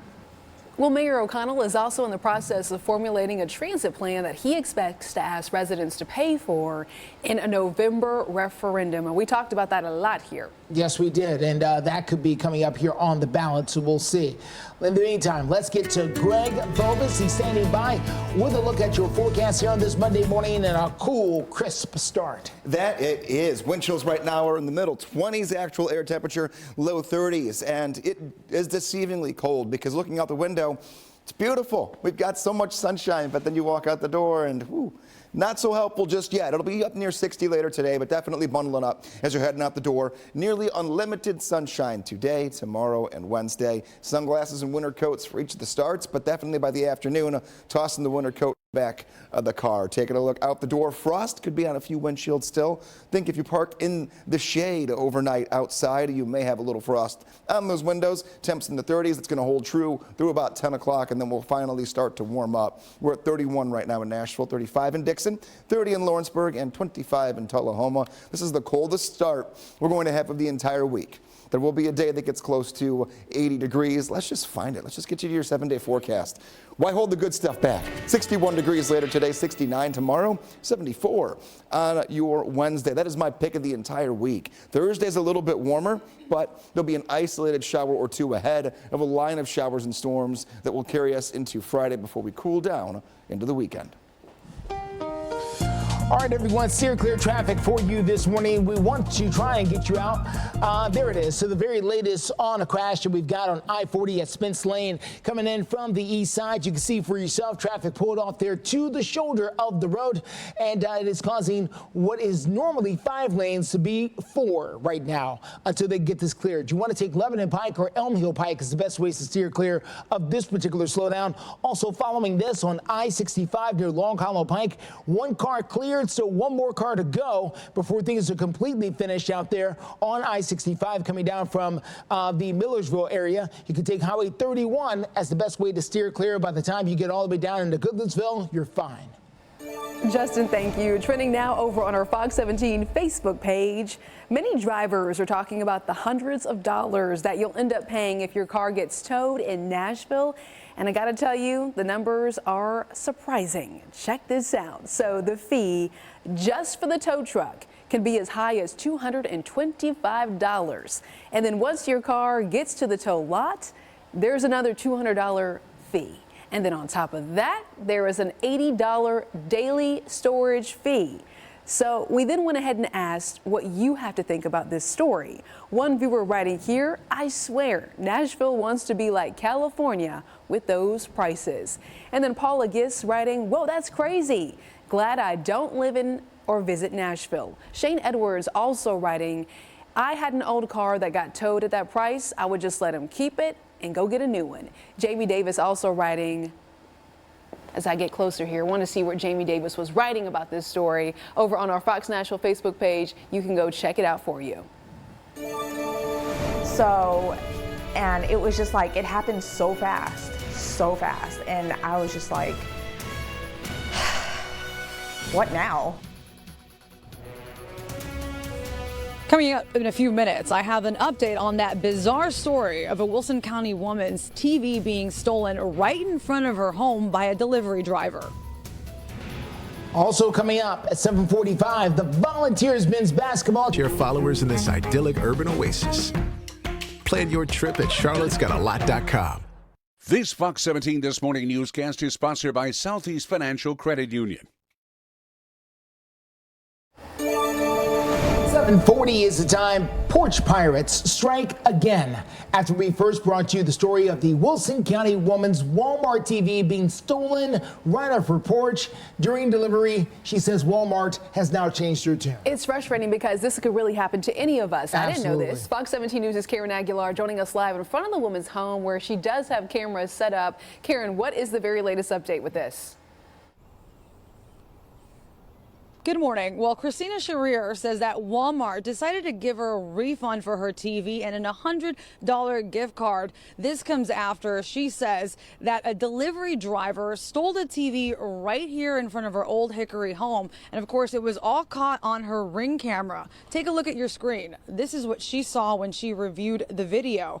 Those two men taking that big TV away to their car. She says she was shocked. She told Fox 17 News previously she had ordered the TV from Walmart and they used Roadie, a subsidiary of UPS, to get her TV delivered. She tells me she contacted Walmart over and over again for weeks. Take a listen what they did. They just kept transferring me and kept transferring me and kept transferring me. And it ended up they telling me that once your package is delivered, it's out of their hands. They can't do anything about it. However, once our story aired, things changed. Walmart did end up doing something about it, and Christina says that she is relieved but hopes this doesn't happen to anybody else. So I contacted Walmart myself yesterday, inquiring if they plan to change their policy and how they plan to make sure that this doesn't happen. We're still waiting to hear back. In the meantime, the Wilson County Sheriff's Office is pursuing theft charges. Reporting live, Karen Aguilar, Fox 17 News, your Code Red station. All right, that Walmart singing a different tune. Karen, thank you. We're going to check in now for your chilly Code Red forecast. Now listen, warm up comes later this week, but your lunchtime forecast right now, 11 a.m., 49 degrees, and then by 1 p.m., 55 degrees. The good news is you're going to have some sunshine. You're not going to deal with showers. I mean, we'll certainly take that. It's a day where you want to have that winter coat and your sunglasses before heading out the door. And we're also going to talk about traffic. Yes, we are. So coming up, steer clear traffic takes us to the east side. I-40 at Spence Lane, a bit of a crash slowing things down. We're going to tell you about the latest ways to steer clear. And improving graduation rates at a metro school. This is better. With the Planet Fitness Black Card, you can bring a friend for free anytime and enjoy access to the Black Card Spa. Join now for $1 down, $24.99 a month. Cancel anytime. Deal ends March 15th. 7:44 is the time, and this morning's crisis in the classroom. Improvements at a metro school once labeled as a dropout factory. The graduation rate at Glencliff High School in South Nashville is up from 53% to 60% over the last year. Fox 17 News' Caitlin Miller talks with a Glencliff teacher who says there's still a lot of work to do. Sam Singer, a literacy coach at Glencliff High School, and her colleagues are trying to change the image of Glencliff High School by exposing the challenges they face. After Glencliff has been called a dropout factory and received an F grade from the state for school performance. Oftentimes we have students enroll who are over age and maybe missing lots of credits, or maybe are a young parent themselves or need to work to help support their family. Singer explains it's a complicated issue and says they don't have the resources to keep these children enrolled, especially when she says they are dealing with housing insecurity, limited daycare options, and having to work to help their families. And she adds, for a lot of these students, English is a second language. State Representative Jason Powell says he supports Glencliff High School and used to teach there. I do not think the school is getting the adequate resources. A lot of that because of the way we have shifted money as a state. Many of those efforts I've opposed because we are diverting money away from the public education system. Representative Powell blames the state, but J.C. Bowman, CEO of Professional Educators of Tennessee, blames the district more. Do you think it's more of a district issue or a state issue for this school? We're good at PR in public schools, but we're really poor at communication. Bowman says instead of sending out letters, the school district and the school need to work together and figure out how to fix the problems in order to increase the rate of graduation and the overall school experience. That was Caitlin Miller reporting, and Fox 17 News has been following the problems at Glencliff for more than a year now. To catch up on our previous reporting, go to fox17.com and search Glencliff. Presence in the Classroom is Fox 17 News' commitment to exposing problems in our schools and finding solutions. If you have a story that you think we should be talking about, feel free to send us an email. You can reach us at news@fox17.com, or you can call our tip line. Leave us a message, 615-266-4149. All right, I know a lot of folks are waking up and thinking, man, I'm still sleepy, the time has changed, and it's not easy. No, and then you add in really cold temperatures where it looks nice outside and you don't realize it's not that nice yet. And that's kind of that 1-2 punch in the morning. But we're going to get you through it. We're all working through it together. At least we have some sunshine right now, and it's going to get us back up to 60 degrees later on today, but that's not the case. Right side of your screen, you're going to see that we're talking 20s and 30s this morning. The afternoon, though, definitely warm enough. Wash your weight. I say wash. If you need a car wash, go for it. Today, tomorrow, Wednesday, all 3 days completely dry. Our next chance for some rain is going to be on Thursday. An isolated shower or two. The best chance for rain, though, is going to be Friday when it comes to rain across the board and the possibility of a thunderstorm or two is going to be in the cards for us as well on your Friday. And I asked this curious question a little while ago. How many elements are on the periodic table? And the answer, 118 of them. If that takes you back to high school, or if you're just going, I've never used it since, and then there we go. Either way, just taking a look at the forecast moving forward. And yes, we're going to have a curious question every single day to re-rack it here for you. And just have a little knowledge bomb before we head out the door. Your Thursday, small rain chances. Small bar, small rain chance. Friday, bigger bar, bigger rain chance. So 7 o'clock through 10 a.m., the rain really does begin to pick up and take us into the afternoon of your Friday. That will also make temperatures colder. Taking a look today, 61, despite the fact that we're in the 20s and low 30s right now. We'll be at 69 degrees tomorrow, 74 on Wednesday, near the 80-degree mark. I do believe that areas that don't see a stray shower and get the most of our sunshine could hit 80. And then that drop off in temperature when the rain arrives on Friday into Saturday. 7:49, quick look at what we're dealing with steer clear traffic out there. Let's get to I-24. This is 24 at Harding. We were just dealing with a disabled vehicle here on the same camera a few seconds ago. It has since cleared as TDOT got there, helped out, and cleared it away. Still dealing with this situation. It's actually gotten worse. This is I-40 at Spence Lane. At one point, only one lane is shut down. Now we've got 2 lanes shut down at what looks to be a possible injury crash there at I-40 right there at Spence. So heads up, it's going to cause some backup back behind this as you come in from the south and east side. You want to try to take Elm Hill Pike, Lebanon Pike, Murfreesboro Road. All of that will help you steer clear of this crash coming in from the east side. This is going to be with us for a little while longer. We'll let you know about how far back the drag goes and the delays go coming up in a few minutes. Right now, though, let's talk sports. 4th-ranked Tennessee men's basketball team is eager for the #1 seed in the upcoming NCAA tournament in Music City. It's going to be harder to get, though, after their loss to 13th-ranked Kentucky Saturday.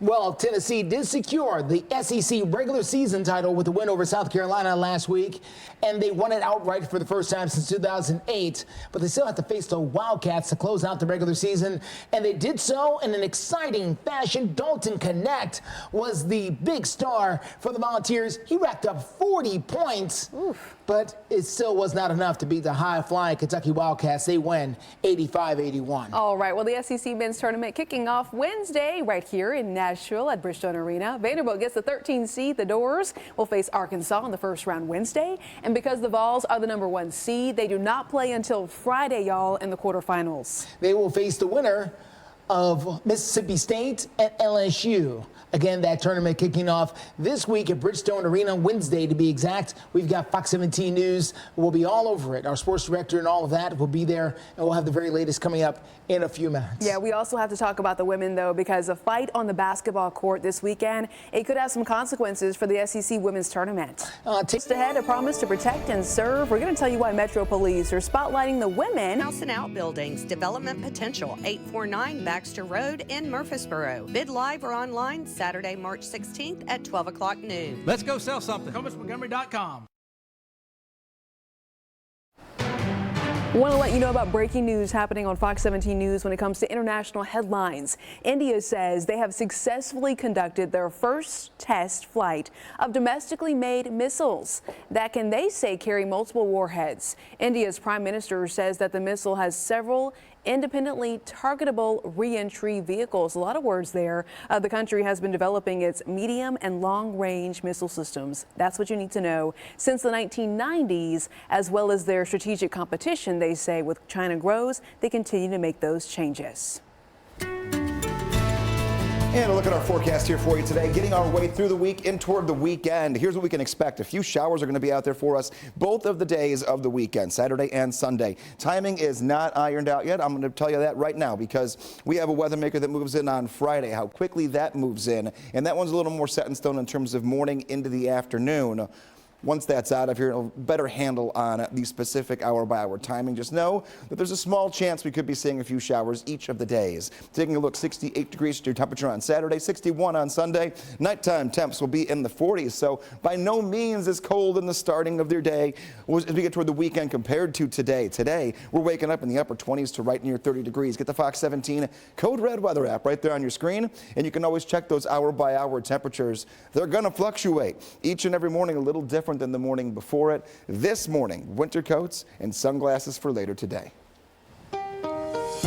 Steer clear traffic out there for you this morning. Let's take a good look here at what we're dealing with at Briley Parkway, at Ellington Parkway. This is going to be on Briley to be exact, but it's at the Ellington exit. We've got several lanes shut down because of some type of situation involving a truck and several other cars. You can see police are all over this. TDOT is there as well, shutting off at least two of the, this is probably 4 lanes here. One lane is open right now. The best way to steer clear in this area, well, it's complicated because it's Briley Parkway and there really isn't a great way to steer clear from this. You could take due west over to Gallatin Road, then take Gallatin Road down to Briley. That'll get you past it there, but that's a long way around. Just give yourself some extra time. Hopefully you can work past it. We'll continue to watch it. Steer Clear Traffic live and local with you through 9. Justin, thank you. Women's History Month and the Metro Police Department taking the opportunity to honor the women who work for them. So take a look. We're showing you a photo of some of the women employed by the Metro Police Department. Now, some police officers are out there on this picture. Others are serving in other positions there, non-officer positions on the police department. The department leaders say they all play an important role in keeping Nashville residents and visitors safe and sound. And hey, check this out. Athletes from across the state competing in the Special Olympic State basketball tournament over the weekend. This is very cool. Lipscomb University hosting the event featuring 22 teams made up of entirely Special Olympic athletes. The final matchup in the Division E championship game featuring the Magic of Sumner County against the Green Giants, 2 of the Southeast region tournaments. Okay, the Green Giants came out on the top with a final score 42-19. Congratulations to the Green Giants and everybody else who competed this weekend. Everybody's a winner at an event like this. Hey, we're talking about entertainment. In other news, Rock and Roll Hall of Famer Sheryl Crow is celebrating the release of her 11th studio album with a concert later this month, bringing it back to the Franklin Theater. Now, Crow has 2 shows that are planned. One is coming up on the 23rd at 7 o'clock. And they're going to have another 8 o'clock show. Tickets are still available for the early show, but the 8 o'clock show in this particular situation is already sold out. So you want to hurry if you want to go ahead and snag those tickets. And you can find a link on our Facebook page to purchase. We're going to, the show will be in Sheryl Crow's neighborhood. Of course, she lives out there in just around the Franklin area. We're going to take a look at what's trending over on Fox17.com, and it is the story involving the 7-year-old Amber Alert out of Rutherford County. We're going to update you on that story coming up, though, on Fox 17 News at 8 o'clock, which starts right now. You're watching Fox 17 News This Morning, your Code Red station. Making headlines this Monday morning. For more than 1 week, we have talked about 2 Amber Alerts that have had so many on edge across Middle Tennessee. One for 15-year-old Amber Rogers, or Sebastian Rogers, I should say. The other for 7-year-old Iris Crum. We have new information and where investigators are in the ongoing searches. Fox 17 News is taking a look at more information as Metro Police say 3 people, including a child, are on the hospital after a shooting in Antioch, or very close to the Antioch area. We're going to tell you what led up to the incident and more on the victim's condition. Thank you so much for waking up with us here on a Monday morning for Fox 17 News. I'm Erica Glover. And I'm Justin McFarland. Jen Waddell has the day off. Fox 17 News, your only local news source, live with you from 7 until 9. Suddenly started shooting once he got just inside. A breaking news update out of the South Nashville area there. Police say that a man walks into an apartment and then opens fire, shooting 2 women and a 7-year-old child. That man then took his own life. According to investigators, this all happened at the Baker Station Apartments. That's just off of Bakertown Road, not too far from Haywood Lane. Right now, we know that the child is in stable condition, but police say his mother and another woman are both battling for their lives in a local hospital. We'll continue to give you the update on those 2 women as more information becomes available. We also have continuing coverage as the story of 2 missing children has caught the attention of so many of us across the mid-state.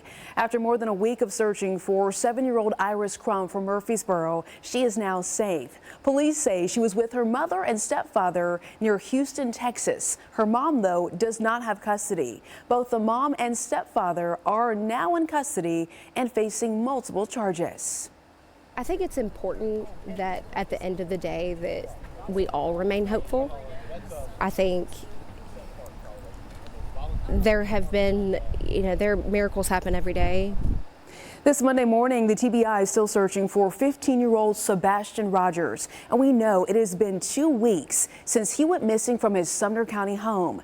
Well, volunteers from across Middle Tennessee assisting in search efforts over the weekend, and the community also coming together for a prayer vigil at the teenager's high school. Anyone with information about where Sebastian Rogers might be is asked to immediately call 1-800-TBI-FIND. Well, whether it's on air or online, you can always be in the know about what's happening in your community. You can get the latest news right at your fingertips by scanning that QR code right there on your screen. You can do that with your phone, of course, and stay up to date with what's happening. Well, ready or not, spring forward is here, giving us an extra hour of sunlight. But Greg is here to tell us why, even though the clocks may have gone forward, when can we expect the spring temperatures to go along with them, Greg? Spring temps a little later on this afternoon, and since we had that sunrise an hour later than we've been used to, that gives us 1 colder hour in the morning before we start the warming process. So typically we've been seeing sunrise right around 6 o'clock in the morning, so by 7, 8 o'clock, good temperature gain. That's not the case this time around. Chilly morning, upper 20s and low 30s. We've had some areas of frost, especially away from downtown. Slowly warming every afternoon this week. Today, right near 60, tomorrow, upper 60s, middle 70s on Wednesday, and then eventually upper 70s on Thursday. Storm chance moves in on Friday. That's going to knock stuff back down for the weekend, but for right now, just cold mornings and decent afternoons. What does this mean for the current temp? 33 right now in Nashville, 27 in Murfreesboro, and 28 in Columbia. Sun has been up for 1 hour.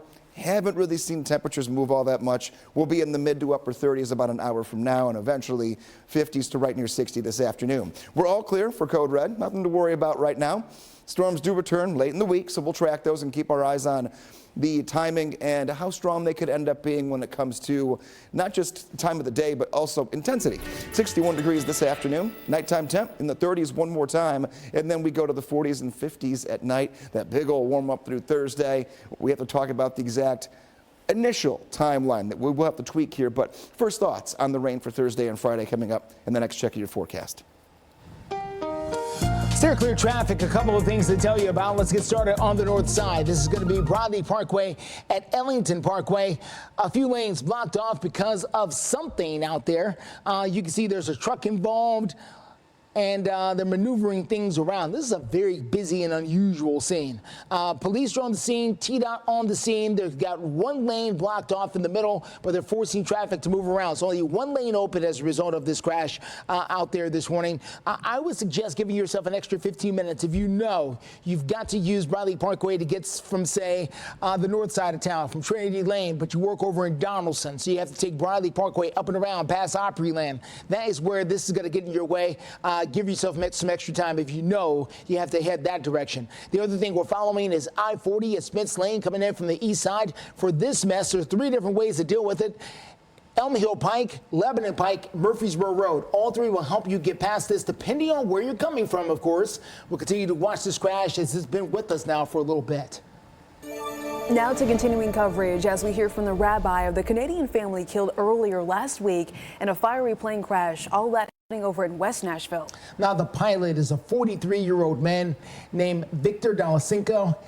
His wife, Rima, and their 3 children were all killed in this crash on I-40 near White Bridge Road.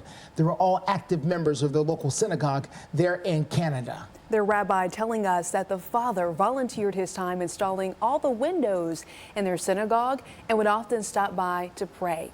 The rabbi says he married Victor and Rima at their wedding ceremony and then named all 3 of their children. Victor and Rima were unbelievable parents.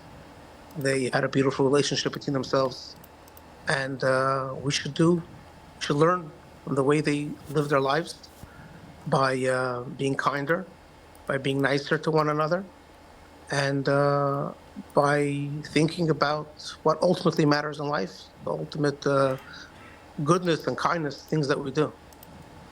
The NTSB is expecting to release a preliminary report on the crash a little bit later this month. Well, coming up, the Rutherford County School Board has given permission to a Native American student to wear a feather during his upcoming graduation, but permission was not granted right away. We're going to tell you the special meaning behind this feather and why the father of this young man says it was worth fighting for. And attention spring breakers, are your bags packed and are you ready to go for some spring break fun? Well, looking ahead, we'll tell you why a lot of mid-state spring breakers are starting off their much anticipated vacations with a bit of a hiccup. It's a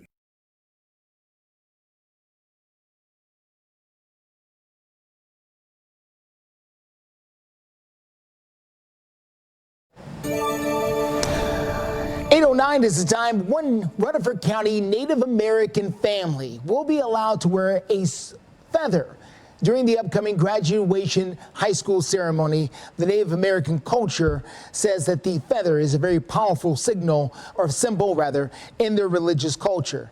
Now, the student was first told that the feather would not be allowed to be worn during the high school graduation. Well, his father didn't like that answer at all and took the issue directly to the school board last week. This is what he told them. My son and I have been told that his religious beliefs do not fit into the school's policy, and that is unfair and unconstitutional.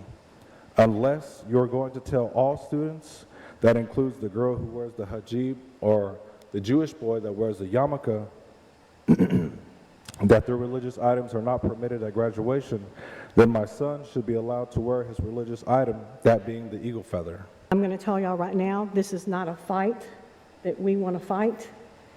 I'm going to put a motion on the table to allow this gentleman to wear that on his hat. Second. Thank you. And just like that, they took a vote, and it did pass. The school board took the issue up and decided that young man was going to be allowed to wear that eagle feather on the grounds of religious freedom.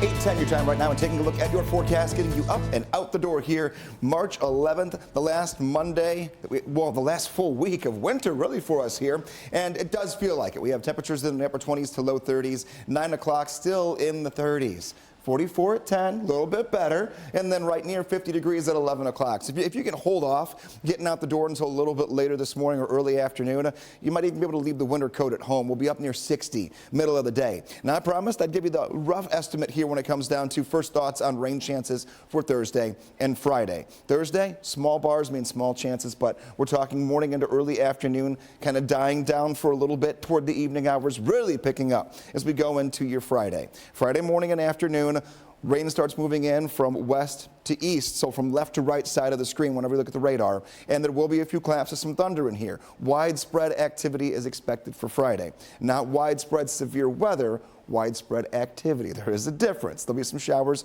and some weak thunderstorms that do track in. Coming up in the next look at your Code Red forecast in about 5 minutes, we'll look at your 7-day, the ups and downs of temperature. I'll give you one day right near 80 degrees, and I will also plan out your upcoming weekend for you. Up next, we've got the very latest with your steer clear traffic. A big slowdown on Briley Parkway, very close to Ellington Parkway. We're going to take you there and tell you what the holdup is. A Wilson County woman who says her TV was stolen by a delivery driver. Make it happen. We've been breathing this. Lots of people don't realize that mold feeds off moisture in their crawl space. But don't worry, we got this. At AFS, we'll do a home inspection for free. I open the door and I go outside and there's nothing. And I went into my room and I just boohoo cried because I was like, why would this happen to me? Like, what did I do to deserve this? Yeah, fair question. Stolen in a matter of minutes. We now have an update to a story we told you about Thursday, and a Wilson County woman who says that Walmart is going to reimburse her for a TV that she ordered that was stolen by, she says, her delivery driver. The whole thing was caught on camera. We did a big story about it, and now we're getting some answers from Fox 17 News' Karen Aguilar, who joins us live with some updates. Karen? Good morning, Erica and Justin. It's such a bizarre story. Christina Sharir says a delivery driver and another man stole her Walmart TV right here in front of her old Hickory home. And as you mentioned, it was all caught right here on camera. She says she also was surprised the delivery drivers didn't notice this. Smile, you are on our security cameras. They just proceeded to take that TV to their car. But since then, she has been reaching out to Walmart for weeks and says that they didn't do anything about it up until now. She says that Walmart has decided to give her a refund and a $100 gift card. She says she decided to get the refund because Walmart told her it would be using a random delivery service again, and she just didn't trust it. That's what she says got her into this mess in the first place. Rhodey is a subsidiary of UPS that helped get her TV delivered. They tell Fox 17 News that they have since opened an investigation on the matter, but Christina says Walmart was not as receptive. Take a listen. I kept asking for the policy and just asking, well, what am I supposed to do now? And they just kept telling me, go to your bank, go and dispute it. And I'm just like, but that's not fair.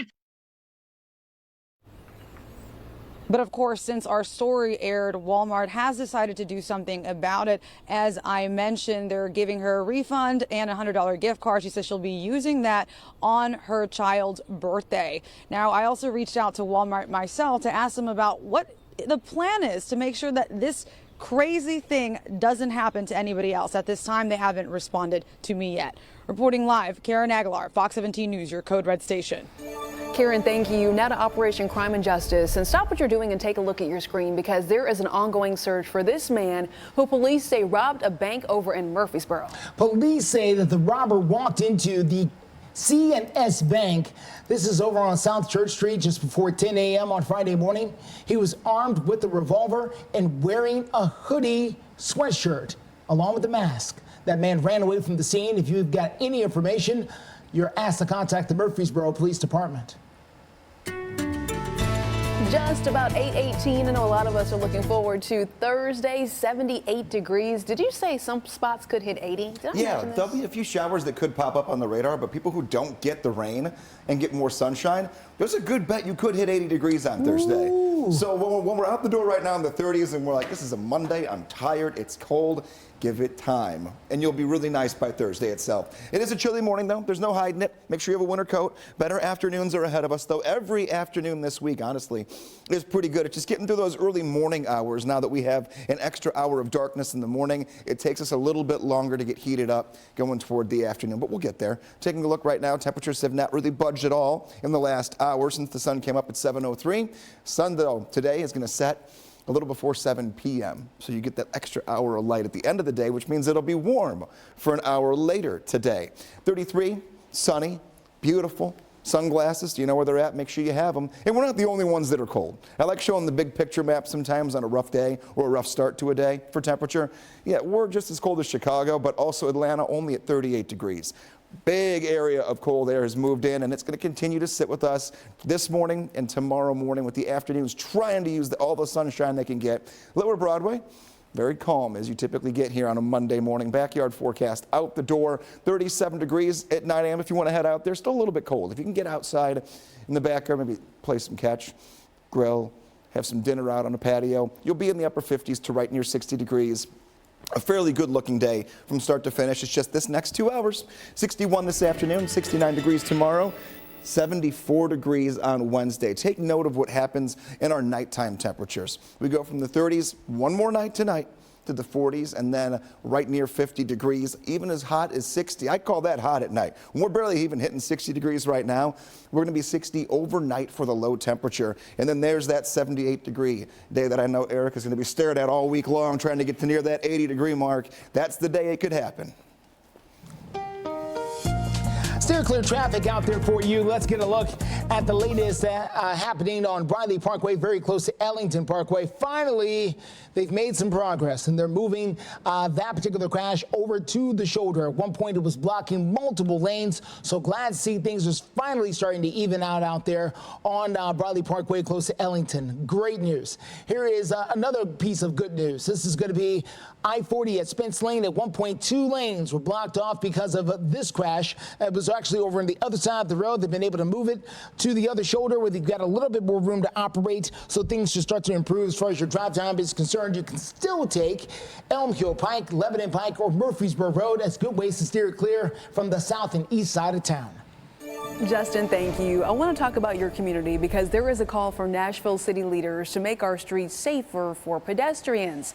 In fact, a group of Nashvillians, they braved the rain over the weekend to draw attention to the lack of safe walking areas, they say, along Dr. D.B. Todd Jr. Boulevard. That is over in North Nashville. Well, 2 years ago, a woman was hit and killed as she crossed that busy area. So again, I'm mapping it out for you, and here it is, D.B. Todd Jr. Boulevard, a very popular spot in this North Nashville area. Now, safe walking advocates say we do need some simple fixes. There's not crosswalks at like all the intersections. There's not crosswalks at the bus stops. So even just having more crosswalks, lighted crosswalks, or having even like, if it's possible, small medians to encourage drivers to slow down and give pedestrians the right of way. One perspective there, a representative with the Metro Department of Transportation was also on hand during that event to hear some of the concerns from residents. Well, coming up, library bills were headed to the state legislature, but expert opinions have now tabled these bills, at least for now. We'll explain. And defending an unpopular decision by some, why the CEO at Nashville's International Airport says Monell's at the Manor has to go. Thanks for waking up with us every morning right here on Fox 17 News this morning. We're your only local news source with your traffic and weather updates, live with you from 4 until 9. Sales event. Get in and get away now before these deals are gone. Lease an Elantra for $179 a month or get 4.49% APR or $1,000 bonus cash. Visit your local Hyundai dealer today. Welcome back. 8:24 is the time. We do have an update on a bill that would make it easier for people to challenge books and other reading materials at our public libraries. The law would create a petition process to create community standards for what's considered obscene and then kept away from children when it comes to having access. The bill hit a major roadblock, though, this week in the Senate Education Committee. That's because the vice president of the Rutherford County Library Alliance made an argument against the bill. Listen now. Libraries already have a procedure in place. It's called a reconsideration form, where any member of the public can go in and say, I don't think this book should be available to children. It should be moved to the adult section. The difference between that and this petition is that the petition, these are people's opinions. Well, after hearing from witnesses who are attending this particular commission meeting, Senate lawmakers agreed to study the bill further over the summer. That means this measure is dead for this particular legislative session. 8:25 is the time. We are checking in because Greg has your barbecue alert forecast. Oh, yes, I am giving you an alert here. When we go in the next half hour, this is that time of the year when we can have the really cold morning, but still fire up the grill later in the day. We'll take a look at that evening forecast. This is finally pushing more like spring. Not right now. We're in the 30s, so don't let that fool you. But the afternoon is going to be nice at 60. You can keep track of the hour-by-hour temperatures. Really, the beginning to middle of March is that time every single year, if you're brand new to the Nashville area or to Middle Tennessee, where we can go from a 25-degree feels-like temperature to 70 degrees in the afternoon. That's what we're going to kind of do tomorrow. So keep that in mind. You can always download this for free. You can just scan the QR code. And this weekend, you might want it as well. A couple of showers out there. Not the kind where I say, oh, we're staying indoors all day, do all the errands earlier in the week, and then we're stuck inside. That's not the case at all. Taking a look right here, a few showers possible Saturday and Sunday. Temperature up near 70 on Saturday and then 61 on Sunday.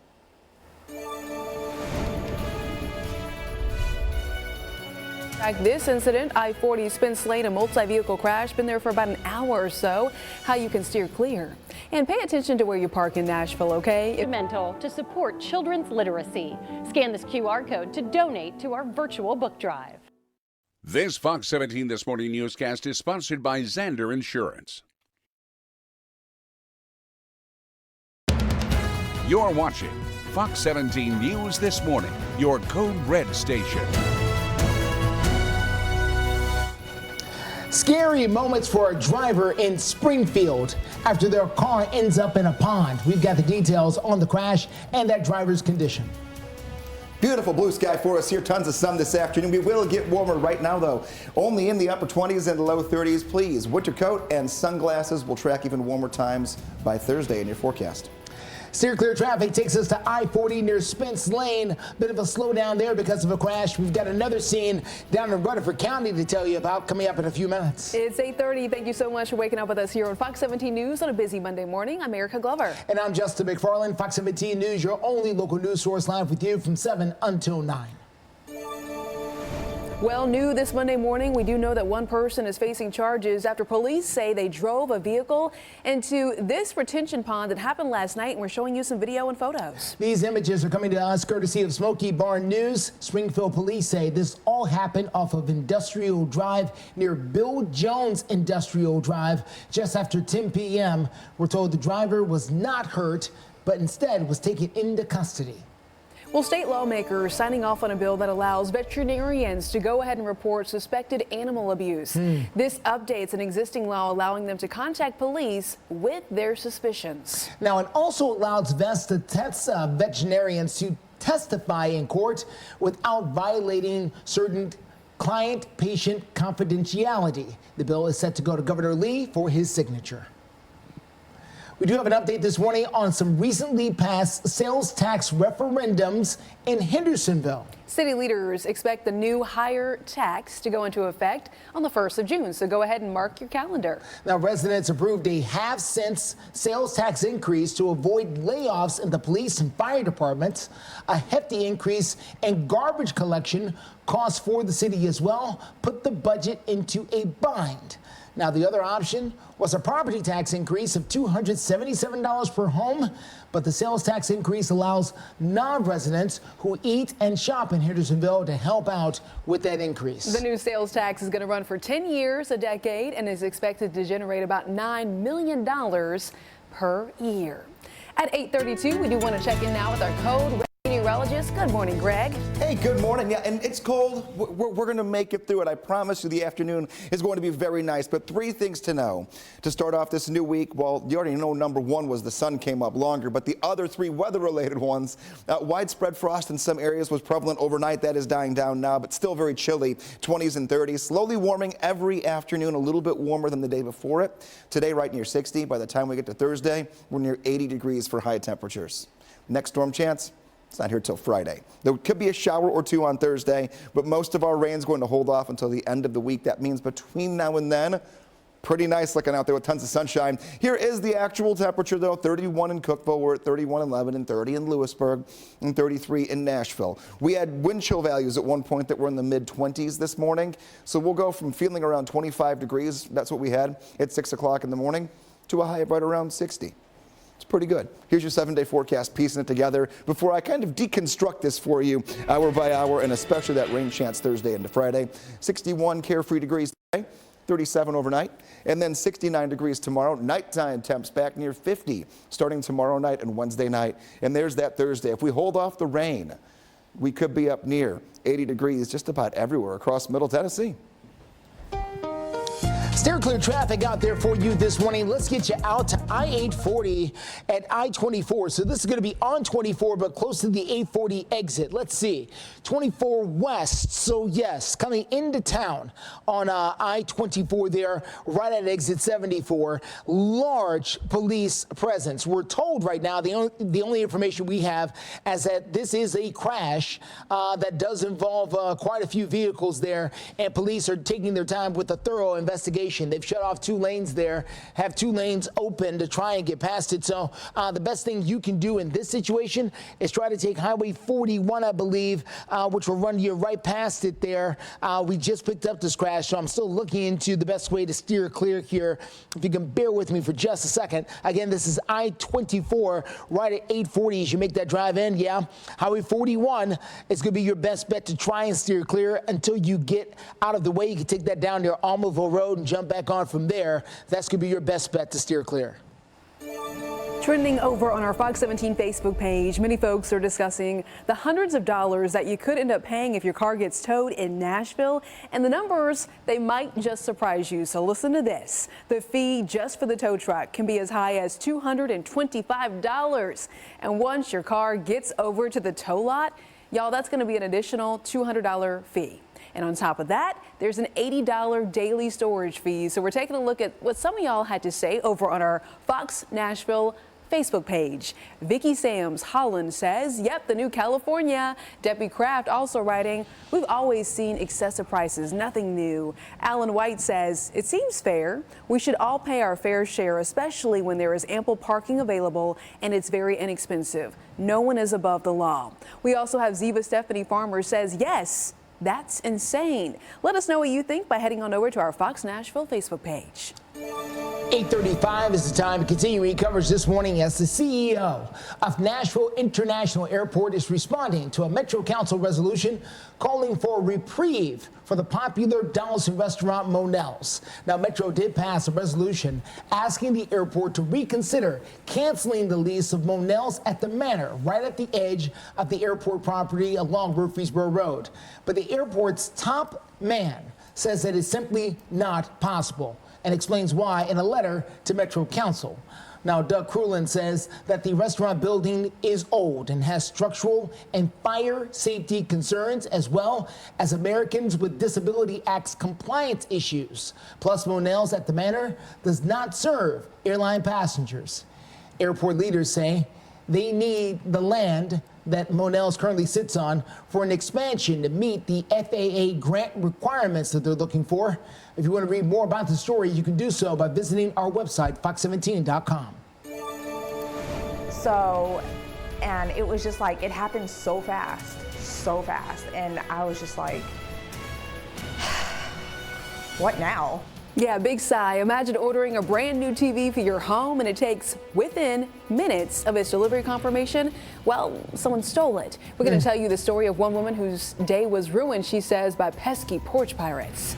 Thanks for waking up with us right here on Fox 17 News this morning. We're your only local news source, live with you with your traffic and weather updates from for $209 a month, or get 0% APR or $1,500 bonus cash. Visit your Middle Tennessee Hyundai dealer today. This Fox 17 This Morning newscast is sponsored by Eurostone. Coming up on 8:40 here on this Monday morning, porch pirates strike again after we first brought you the story of a Wilson County woman's Walmart television being stolen from the delivery drivers, she says. Walmart has now changed their tune. Fox 17 News' Karen Aguilar giving us an update on this story. She says it was all caught on this Ring camera in front of her old Hickory home. She tells me after she reviewed the video, she realized that a delivery driver and another man stole her Walmart TV right here. She says since our story aired, Walmart has decided to issue her a refund on the TV and even give her a $100 gift card. She says she decided to get the refund because Walmart told her they'd be using a random delivery service again, and she just doesn't trust it. That's what she says got her into this mess in the first place. Roadie is a subsidiary of UPS that helped get her TV delivered. They tell Fox 17 News that they have since opened an investigation on the matter, and she is now smiling about the whole situation. The whole situation was just funny after you think about it. I had a friend tell me, he was like, you know, this is actually pretty genius. And I was like, yeah, it's genius. You just got to make sure you don't get caught by cameras or, whatever. And so we were kind of laughing about that. But even though she is smiling, she tells me she hopes that this doesn't happen to anybody else. So I reached out to Walmart to ask them what their plan is to make sure it doesn't. Reporting in Old Hickory, Karen Aguilar, Fox 17 News, your Code Red station. Karen, thank you. Right now we want to check in with Greg for that Monday forecast. And take a look right now, 8:41. Your forecast starting off very chilly. We have temperatures upper 20s to right near 30 degrees. And we're not going to keep it that cold for that long in the afternoon. We'll sneak us right near 60. Pretty good one. Taking a look, better afternoons are ahead of us. And we have a chance, though, for a few scattered showers and storms going into Friday. We'll keep watching that for you in the forecast, though. As far as the big three things to know, it is the cold starts and it is the warming. Next storm chance on Friday, mainly during the late morning and early afternoon. Steer clear traffic out there. Pretty nasty accident on I-24 close to 840. We'll give you the details coming up in the next few minutes. Why we created a health insurance company that considers so much more. WellPoint. Your whole health is our whole point.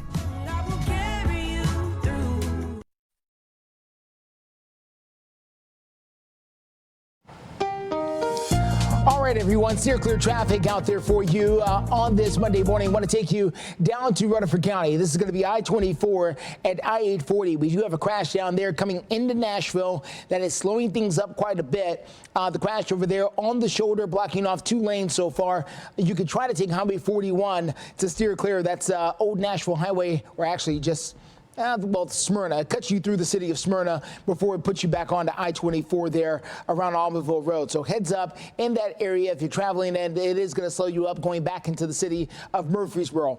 So following the leftovers of this crash, this is going to be I-40 at Spence Lane, making that drive into town. You could try to take Lebanon Pike or Elm Hill Pike, Murfreesboro Pike, also a good way to steer clear. But in all honesty, this crash is mainly out of the way and no longer causing that big of an issue.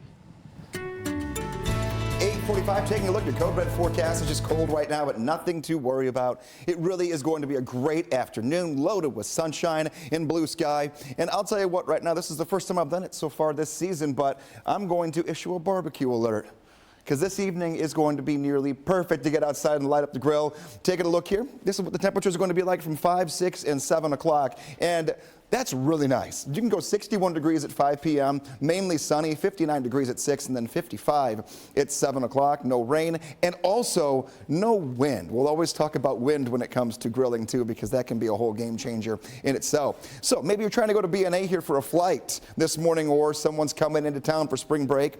Temperature quickly climbing toward 52 by the time we hit noon, and then we'll hover right near that 60-degree mark, I'd say around 3 o'clock through 5 o'clock in the late afternoon hours. And again, sunshine is the winner here. As far as delays, we have had 21 delayed flights so far this morning at Nashville International, but the good news is we haven't had any cancellations yet. Weather here is not going to be a problem at the airport or even traveling anywhere across Middle Tennessee and Southern Kentucky today, tomorrow, or Wednesday. Pretty good. It is just getting up and getting out the door to these cold temperatures with the winter coat and the sunglasses to boot. There you go. Temperatures hovering in the upper 30s and low 40s until we get to that 60-degree plateau at 3 o'clock in the afternoon. 7-day forecast, it's only uphill from here when it comes to temperatures. We'll be at 69 degrees on Tuesday, 74 on Wednesday, and 78 right near 80 degrees on Thursday. Crisis in the classroom as we talk about improvements at one metro school that was once labeled a dropout factory. Yeah, we're talking about the graduation rate at Glencliff High School in South Nashville that is now up from 53% to 60% over the last year. Fox 17 News' Caitlin Miller talks with a Glencliff teacher who says there's still a lot of work to do. Sam Singer, a literacy coach at Glencliff High School, and her colleagues are trying to change the image of Glencliff High School by exposing the challenges they face. After Glencliff has been called a dropout factory and received an F grade from the state for school performance. Oftentimes we have students enroll who are over age and maybe missing lots of credits, or maybe are a young parent themselves or need to work to help support their family. Singer explains it's a complicated issue. says they don't have the resources to keep these children enrolled, especially when she says they are dealing with housing insecurity, limited daycare options, and having to work to help their families. And she adds, for a lot of these students, English is a second language. State Representative Jason Powell says he supports Glencliff High School and used to teach there. I do not think the school is getting the adequate resources. A lot of that because of the way we have shifted money as a state. Many of those efforts I've opposed because we are diverting money away from the public education system. Representative Powell blames the state, but J.C. Bowman, CEO of Professional Educators of Tennessee, blames the district more. Do you think it's more of a district issue or a state issue for this school? We're good at PR in public schools, but we're really poor at communication. Bowman says instead of sending out letters, the school district and the school need to work together and figure out how to fix the problems in order to increase the rate of graduation and the overall school experience. That was Caitlin Miller reporting. In Fox 17 News, by the way, we've been following the problems at Glencliff for more than a year now. If you would like to catch up on our previous reporting, go to fox17.com and search Glencliff. Well, let's get to some sports news this morning. It was the 4th-ranked Tennessee men's basketball team eager to try to grab one of those #1 seeds in the upcoming NCAA tournament, but it didn't quite go their way. Yeah, it's going to be harder to get after their loss to 13th-ranked Kentucky Saturday, so we're taking a look. And by the way, earlier in the week, Tennessee secured the SEC regular season title win with a win over South Carolina. They won it outright for the first time since 2008. While they still have to face the Wildcats at home to close out the regular season, the Vols star player Dalton Connect put up 40 points in that game. It still wasn't enough, though. They lose to the high-flying Wildcats 85-81. All right, but listen, the SEC men's tournament kicking off Wednesday right here in Music City. Vanderbilt gets the 13th seed. The Doors facing Arkansas in the first round on Wednesday. And then the two teams will move on from there. Of course, the Vols are #1 seed in the SEC tournament. They don't play, though, until Friday in the quarterfinals when they will take on the winner of Mississippi State and LSU. So again, the tournament kicking off this week at Bridgestone Arena. And of course, Fox 17 News will have you covered. It is going to be very busy on Lower Broadway. Well, the IndyCar season kicked off in St. Petersburg, Florida over the weekend, and it was a big day for a Nashville native. Oh, yeah. So we're talking about IndyCar driver Joseph Newgarden of Nashville, who started off the season by bringing home the checkered flag in the very first race. Very cool. Newgarden broke free from the pack to win the Firestone Grand Prix by just 8 seconds. Oof. It marked his 30th victory in NASCAR. I think 8 seconds is actually a pretty good length in this particular racing. Yeah, well, IndyCar, Yes. IndyCar, they really fly. Hey, 3 people just ahead, including a club. Then right now, sign up, play our fantastic games, and if you don't get lucky on your first visit, you'll get up to $250 on the house. Oak Grove Racing, Gaming, and Hotel. All kinds of awesome.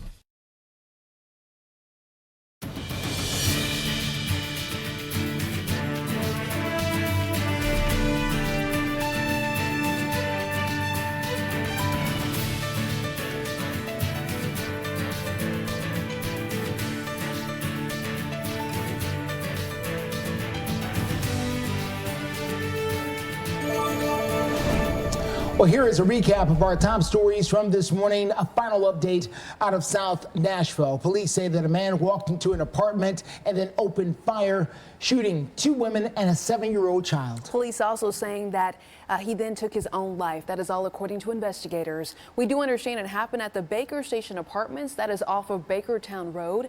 Right now, though, we know the child is in stable condition, but police say his mother and the other woman are both battling for their lives at that hospital. Fox 17 News will keep you up to date with the condition of both of these women as more information becomes available. And we're also updating you as far as the Amber Alerts, okay? The stories of 2 missing children. After more than a week of searching, 7-year-old Iris Crum from Murfreesboro is now safe. Police say she was with her mother and stepfather near Houston, Texas. Her mom, though, does not have custody. Both the mother and stepfather are now in custody and they are facing multiple charges. The TBI is still searching for 15-year-old Sebastian Rogers, though. It's been 2 weeks Since this Rutherford County teen, Sumner County teen went missing from his home, anyone with information is asked to call the TBI. That number is 1-800-TBI-FIND. And if you would like to read more about any of these stories, go to fox17.com and be sure to follow us on all of our social media platforms for continuous updates throughout today. Check out your forecast with Greg Volvis. Yeah, taking a look one last time at your 7-day because there are a lot of moving parts when it comes to temperature specifically. Right now, we're right near 30 degrees, 61 this afternoon. We'll get to our peak heating right around 2, 3 o'clock in the afternoon. We'll hang out there until right around dinner time. And then overnight back into the 30s one more time. 69 degrees tomorrow, 74 on Wednesday, and 78 on Thursday. Now, there's not going to be rain for everybody on Thursday, but there is a small chance for a few showers that could creep in. If you do not get the rain, you likely have a really good possibility. Linoleum, vinyl, maybe even concrete. It's really fantastic, and I hope that you can pick it up today. It's 20% off. Go to asadeals.com.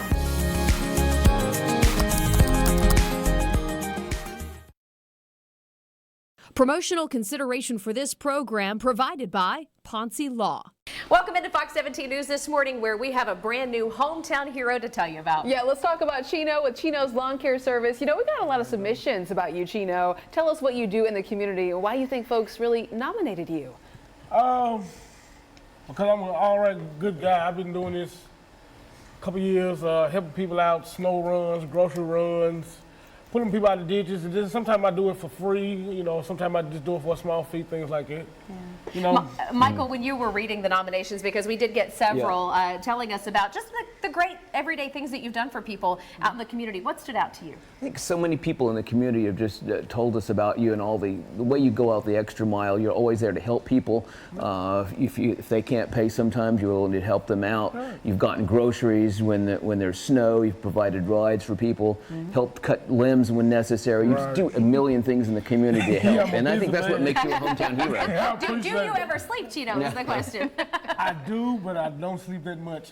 Well, all of these reasons are why you were nominated, and you have just won this month's Hometown Hero Award, and that means you are winning $1,000.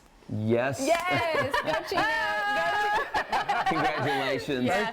And you know what? It's everyday folks just like you, Chino, who are doing great things in our community. That's what we always say about Hometown Hero. Yes. Is these are everyday people just doing great things for people right in their backyard. So we appreciate you. And if you know somebody who you think is a Hometown Hero, you can nominate them now at PonceLaw.com.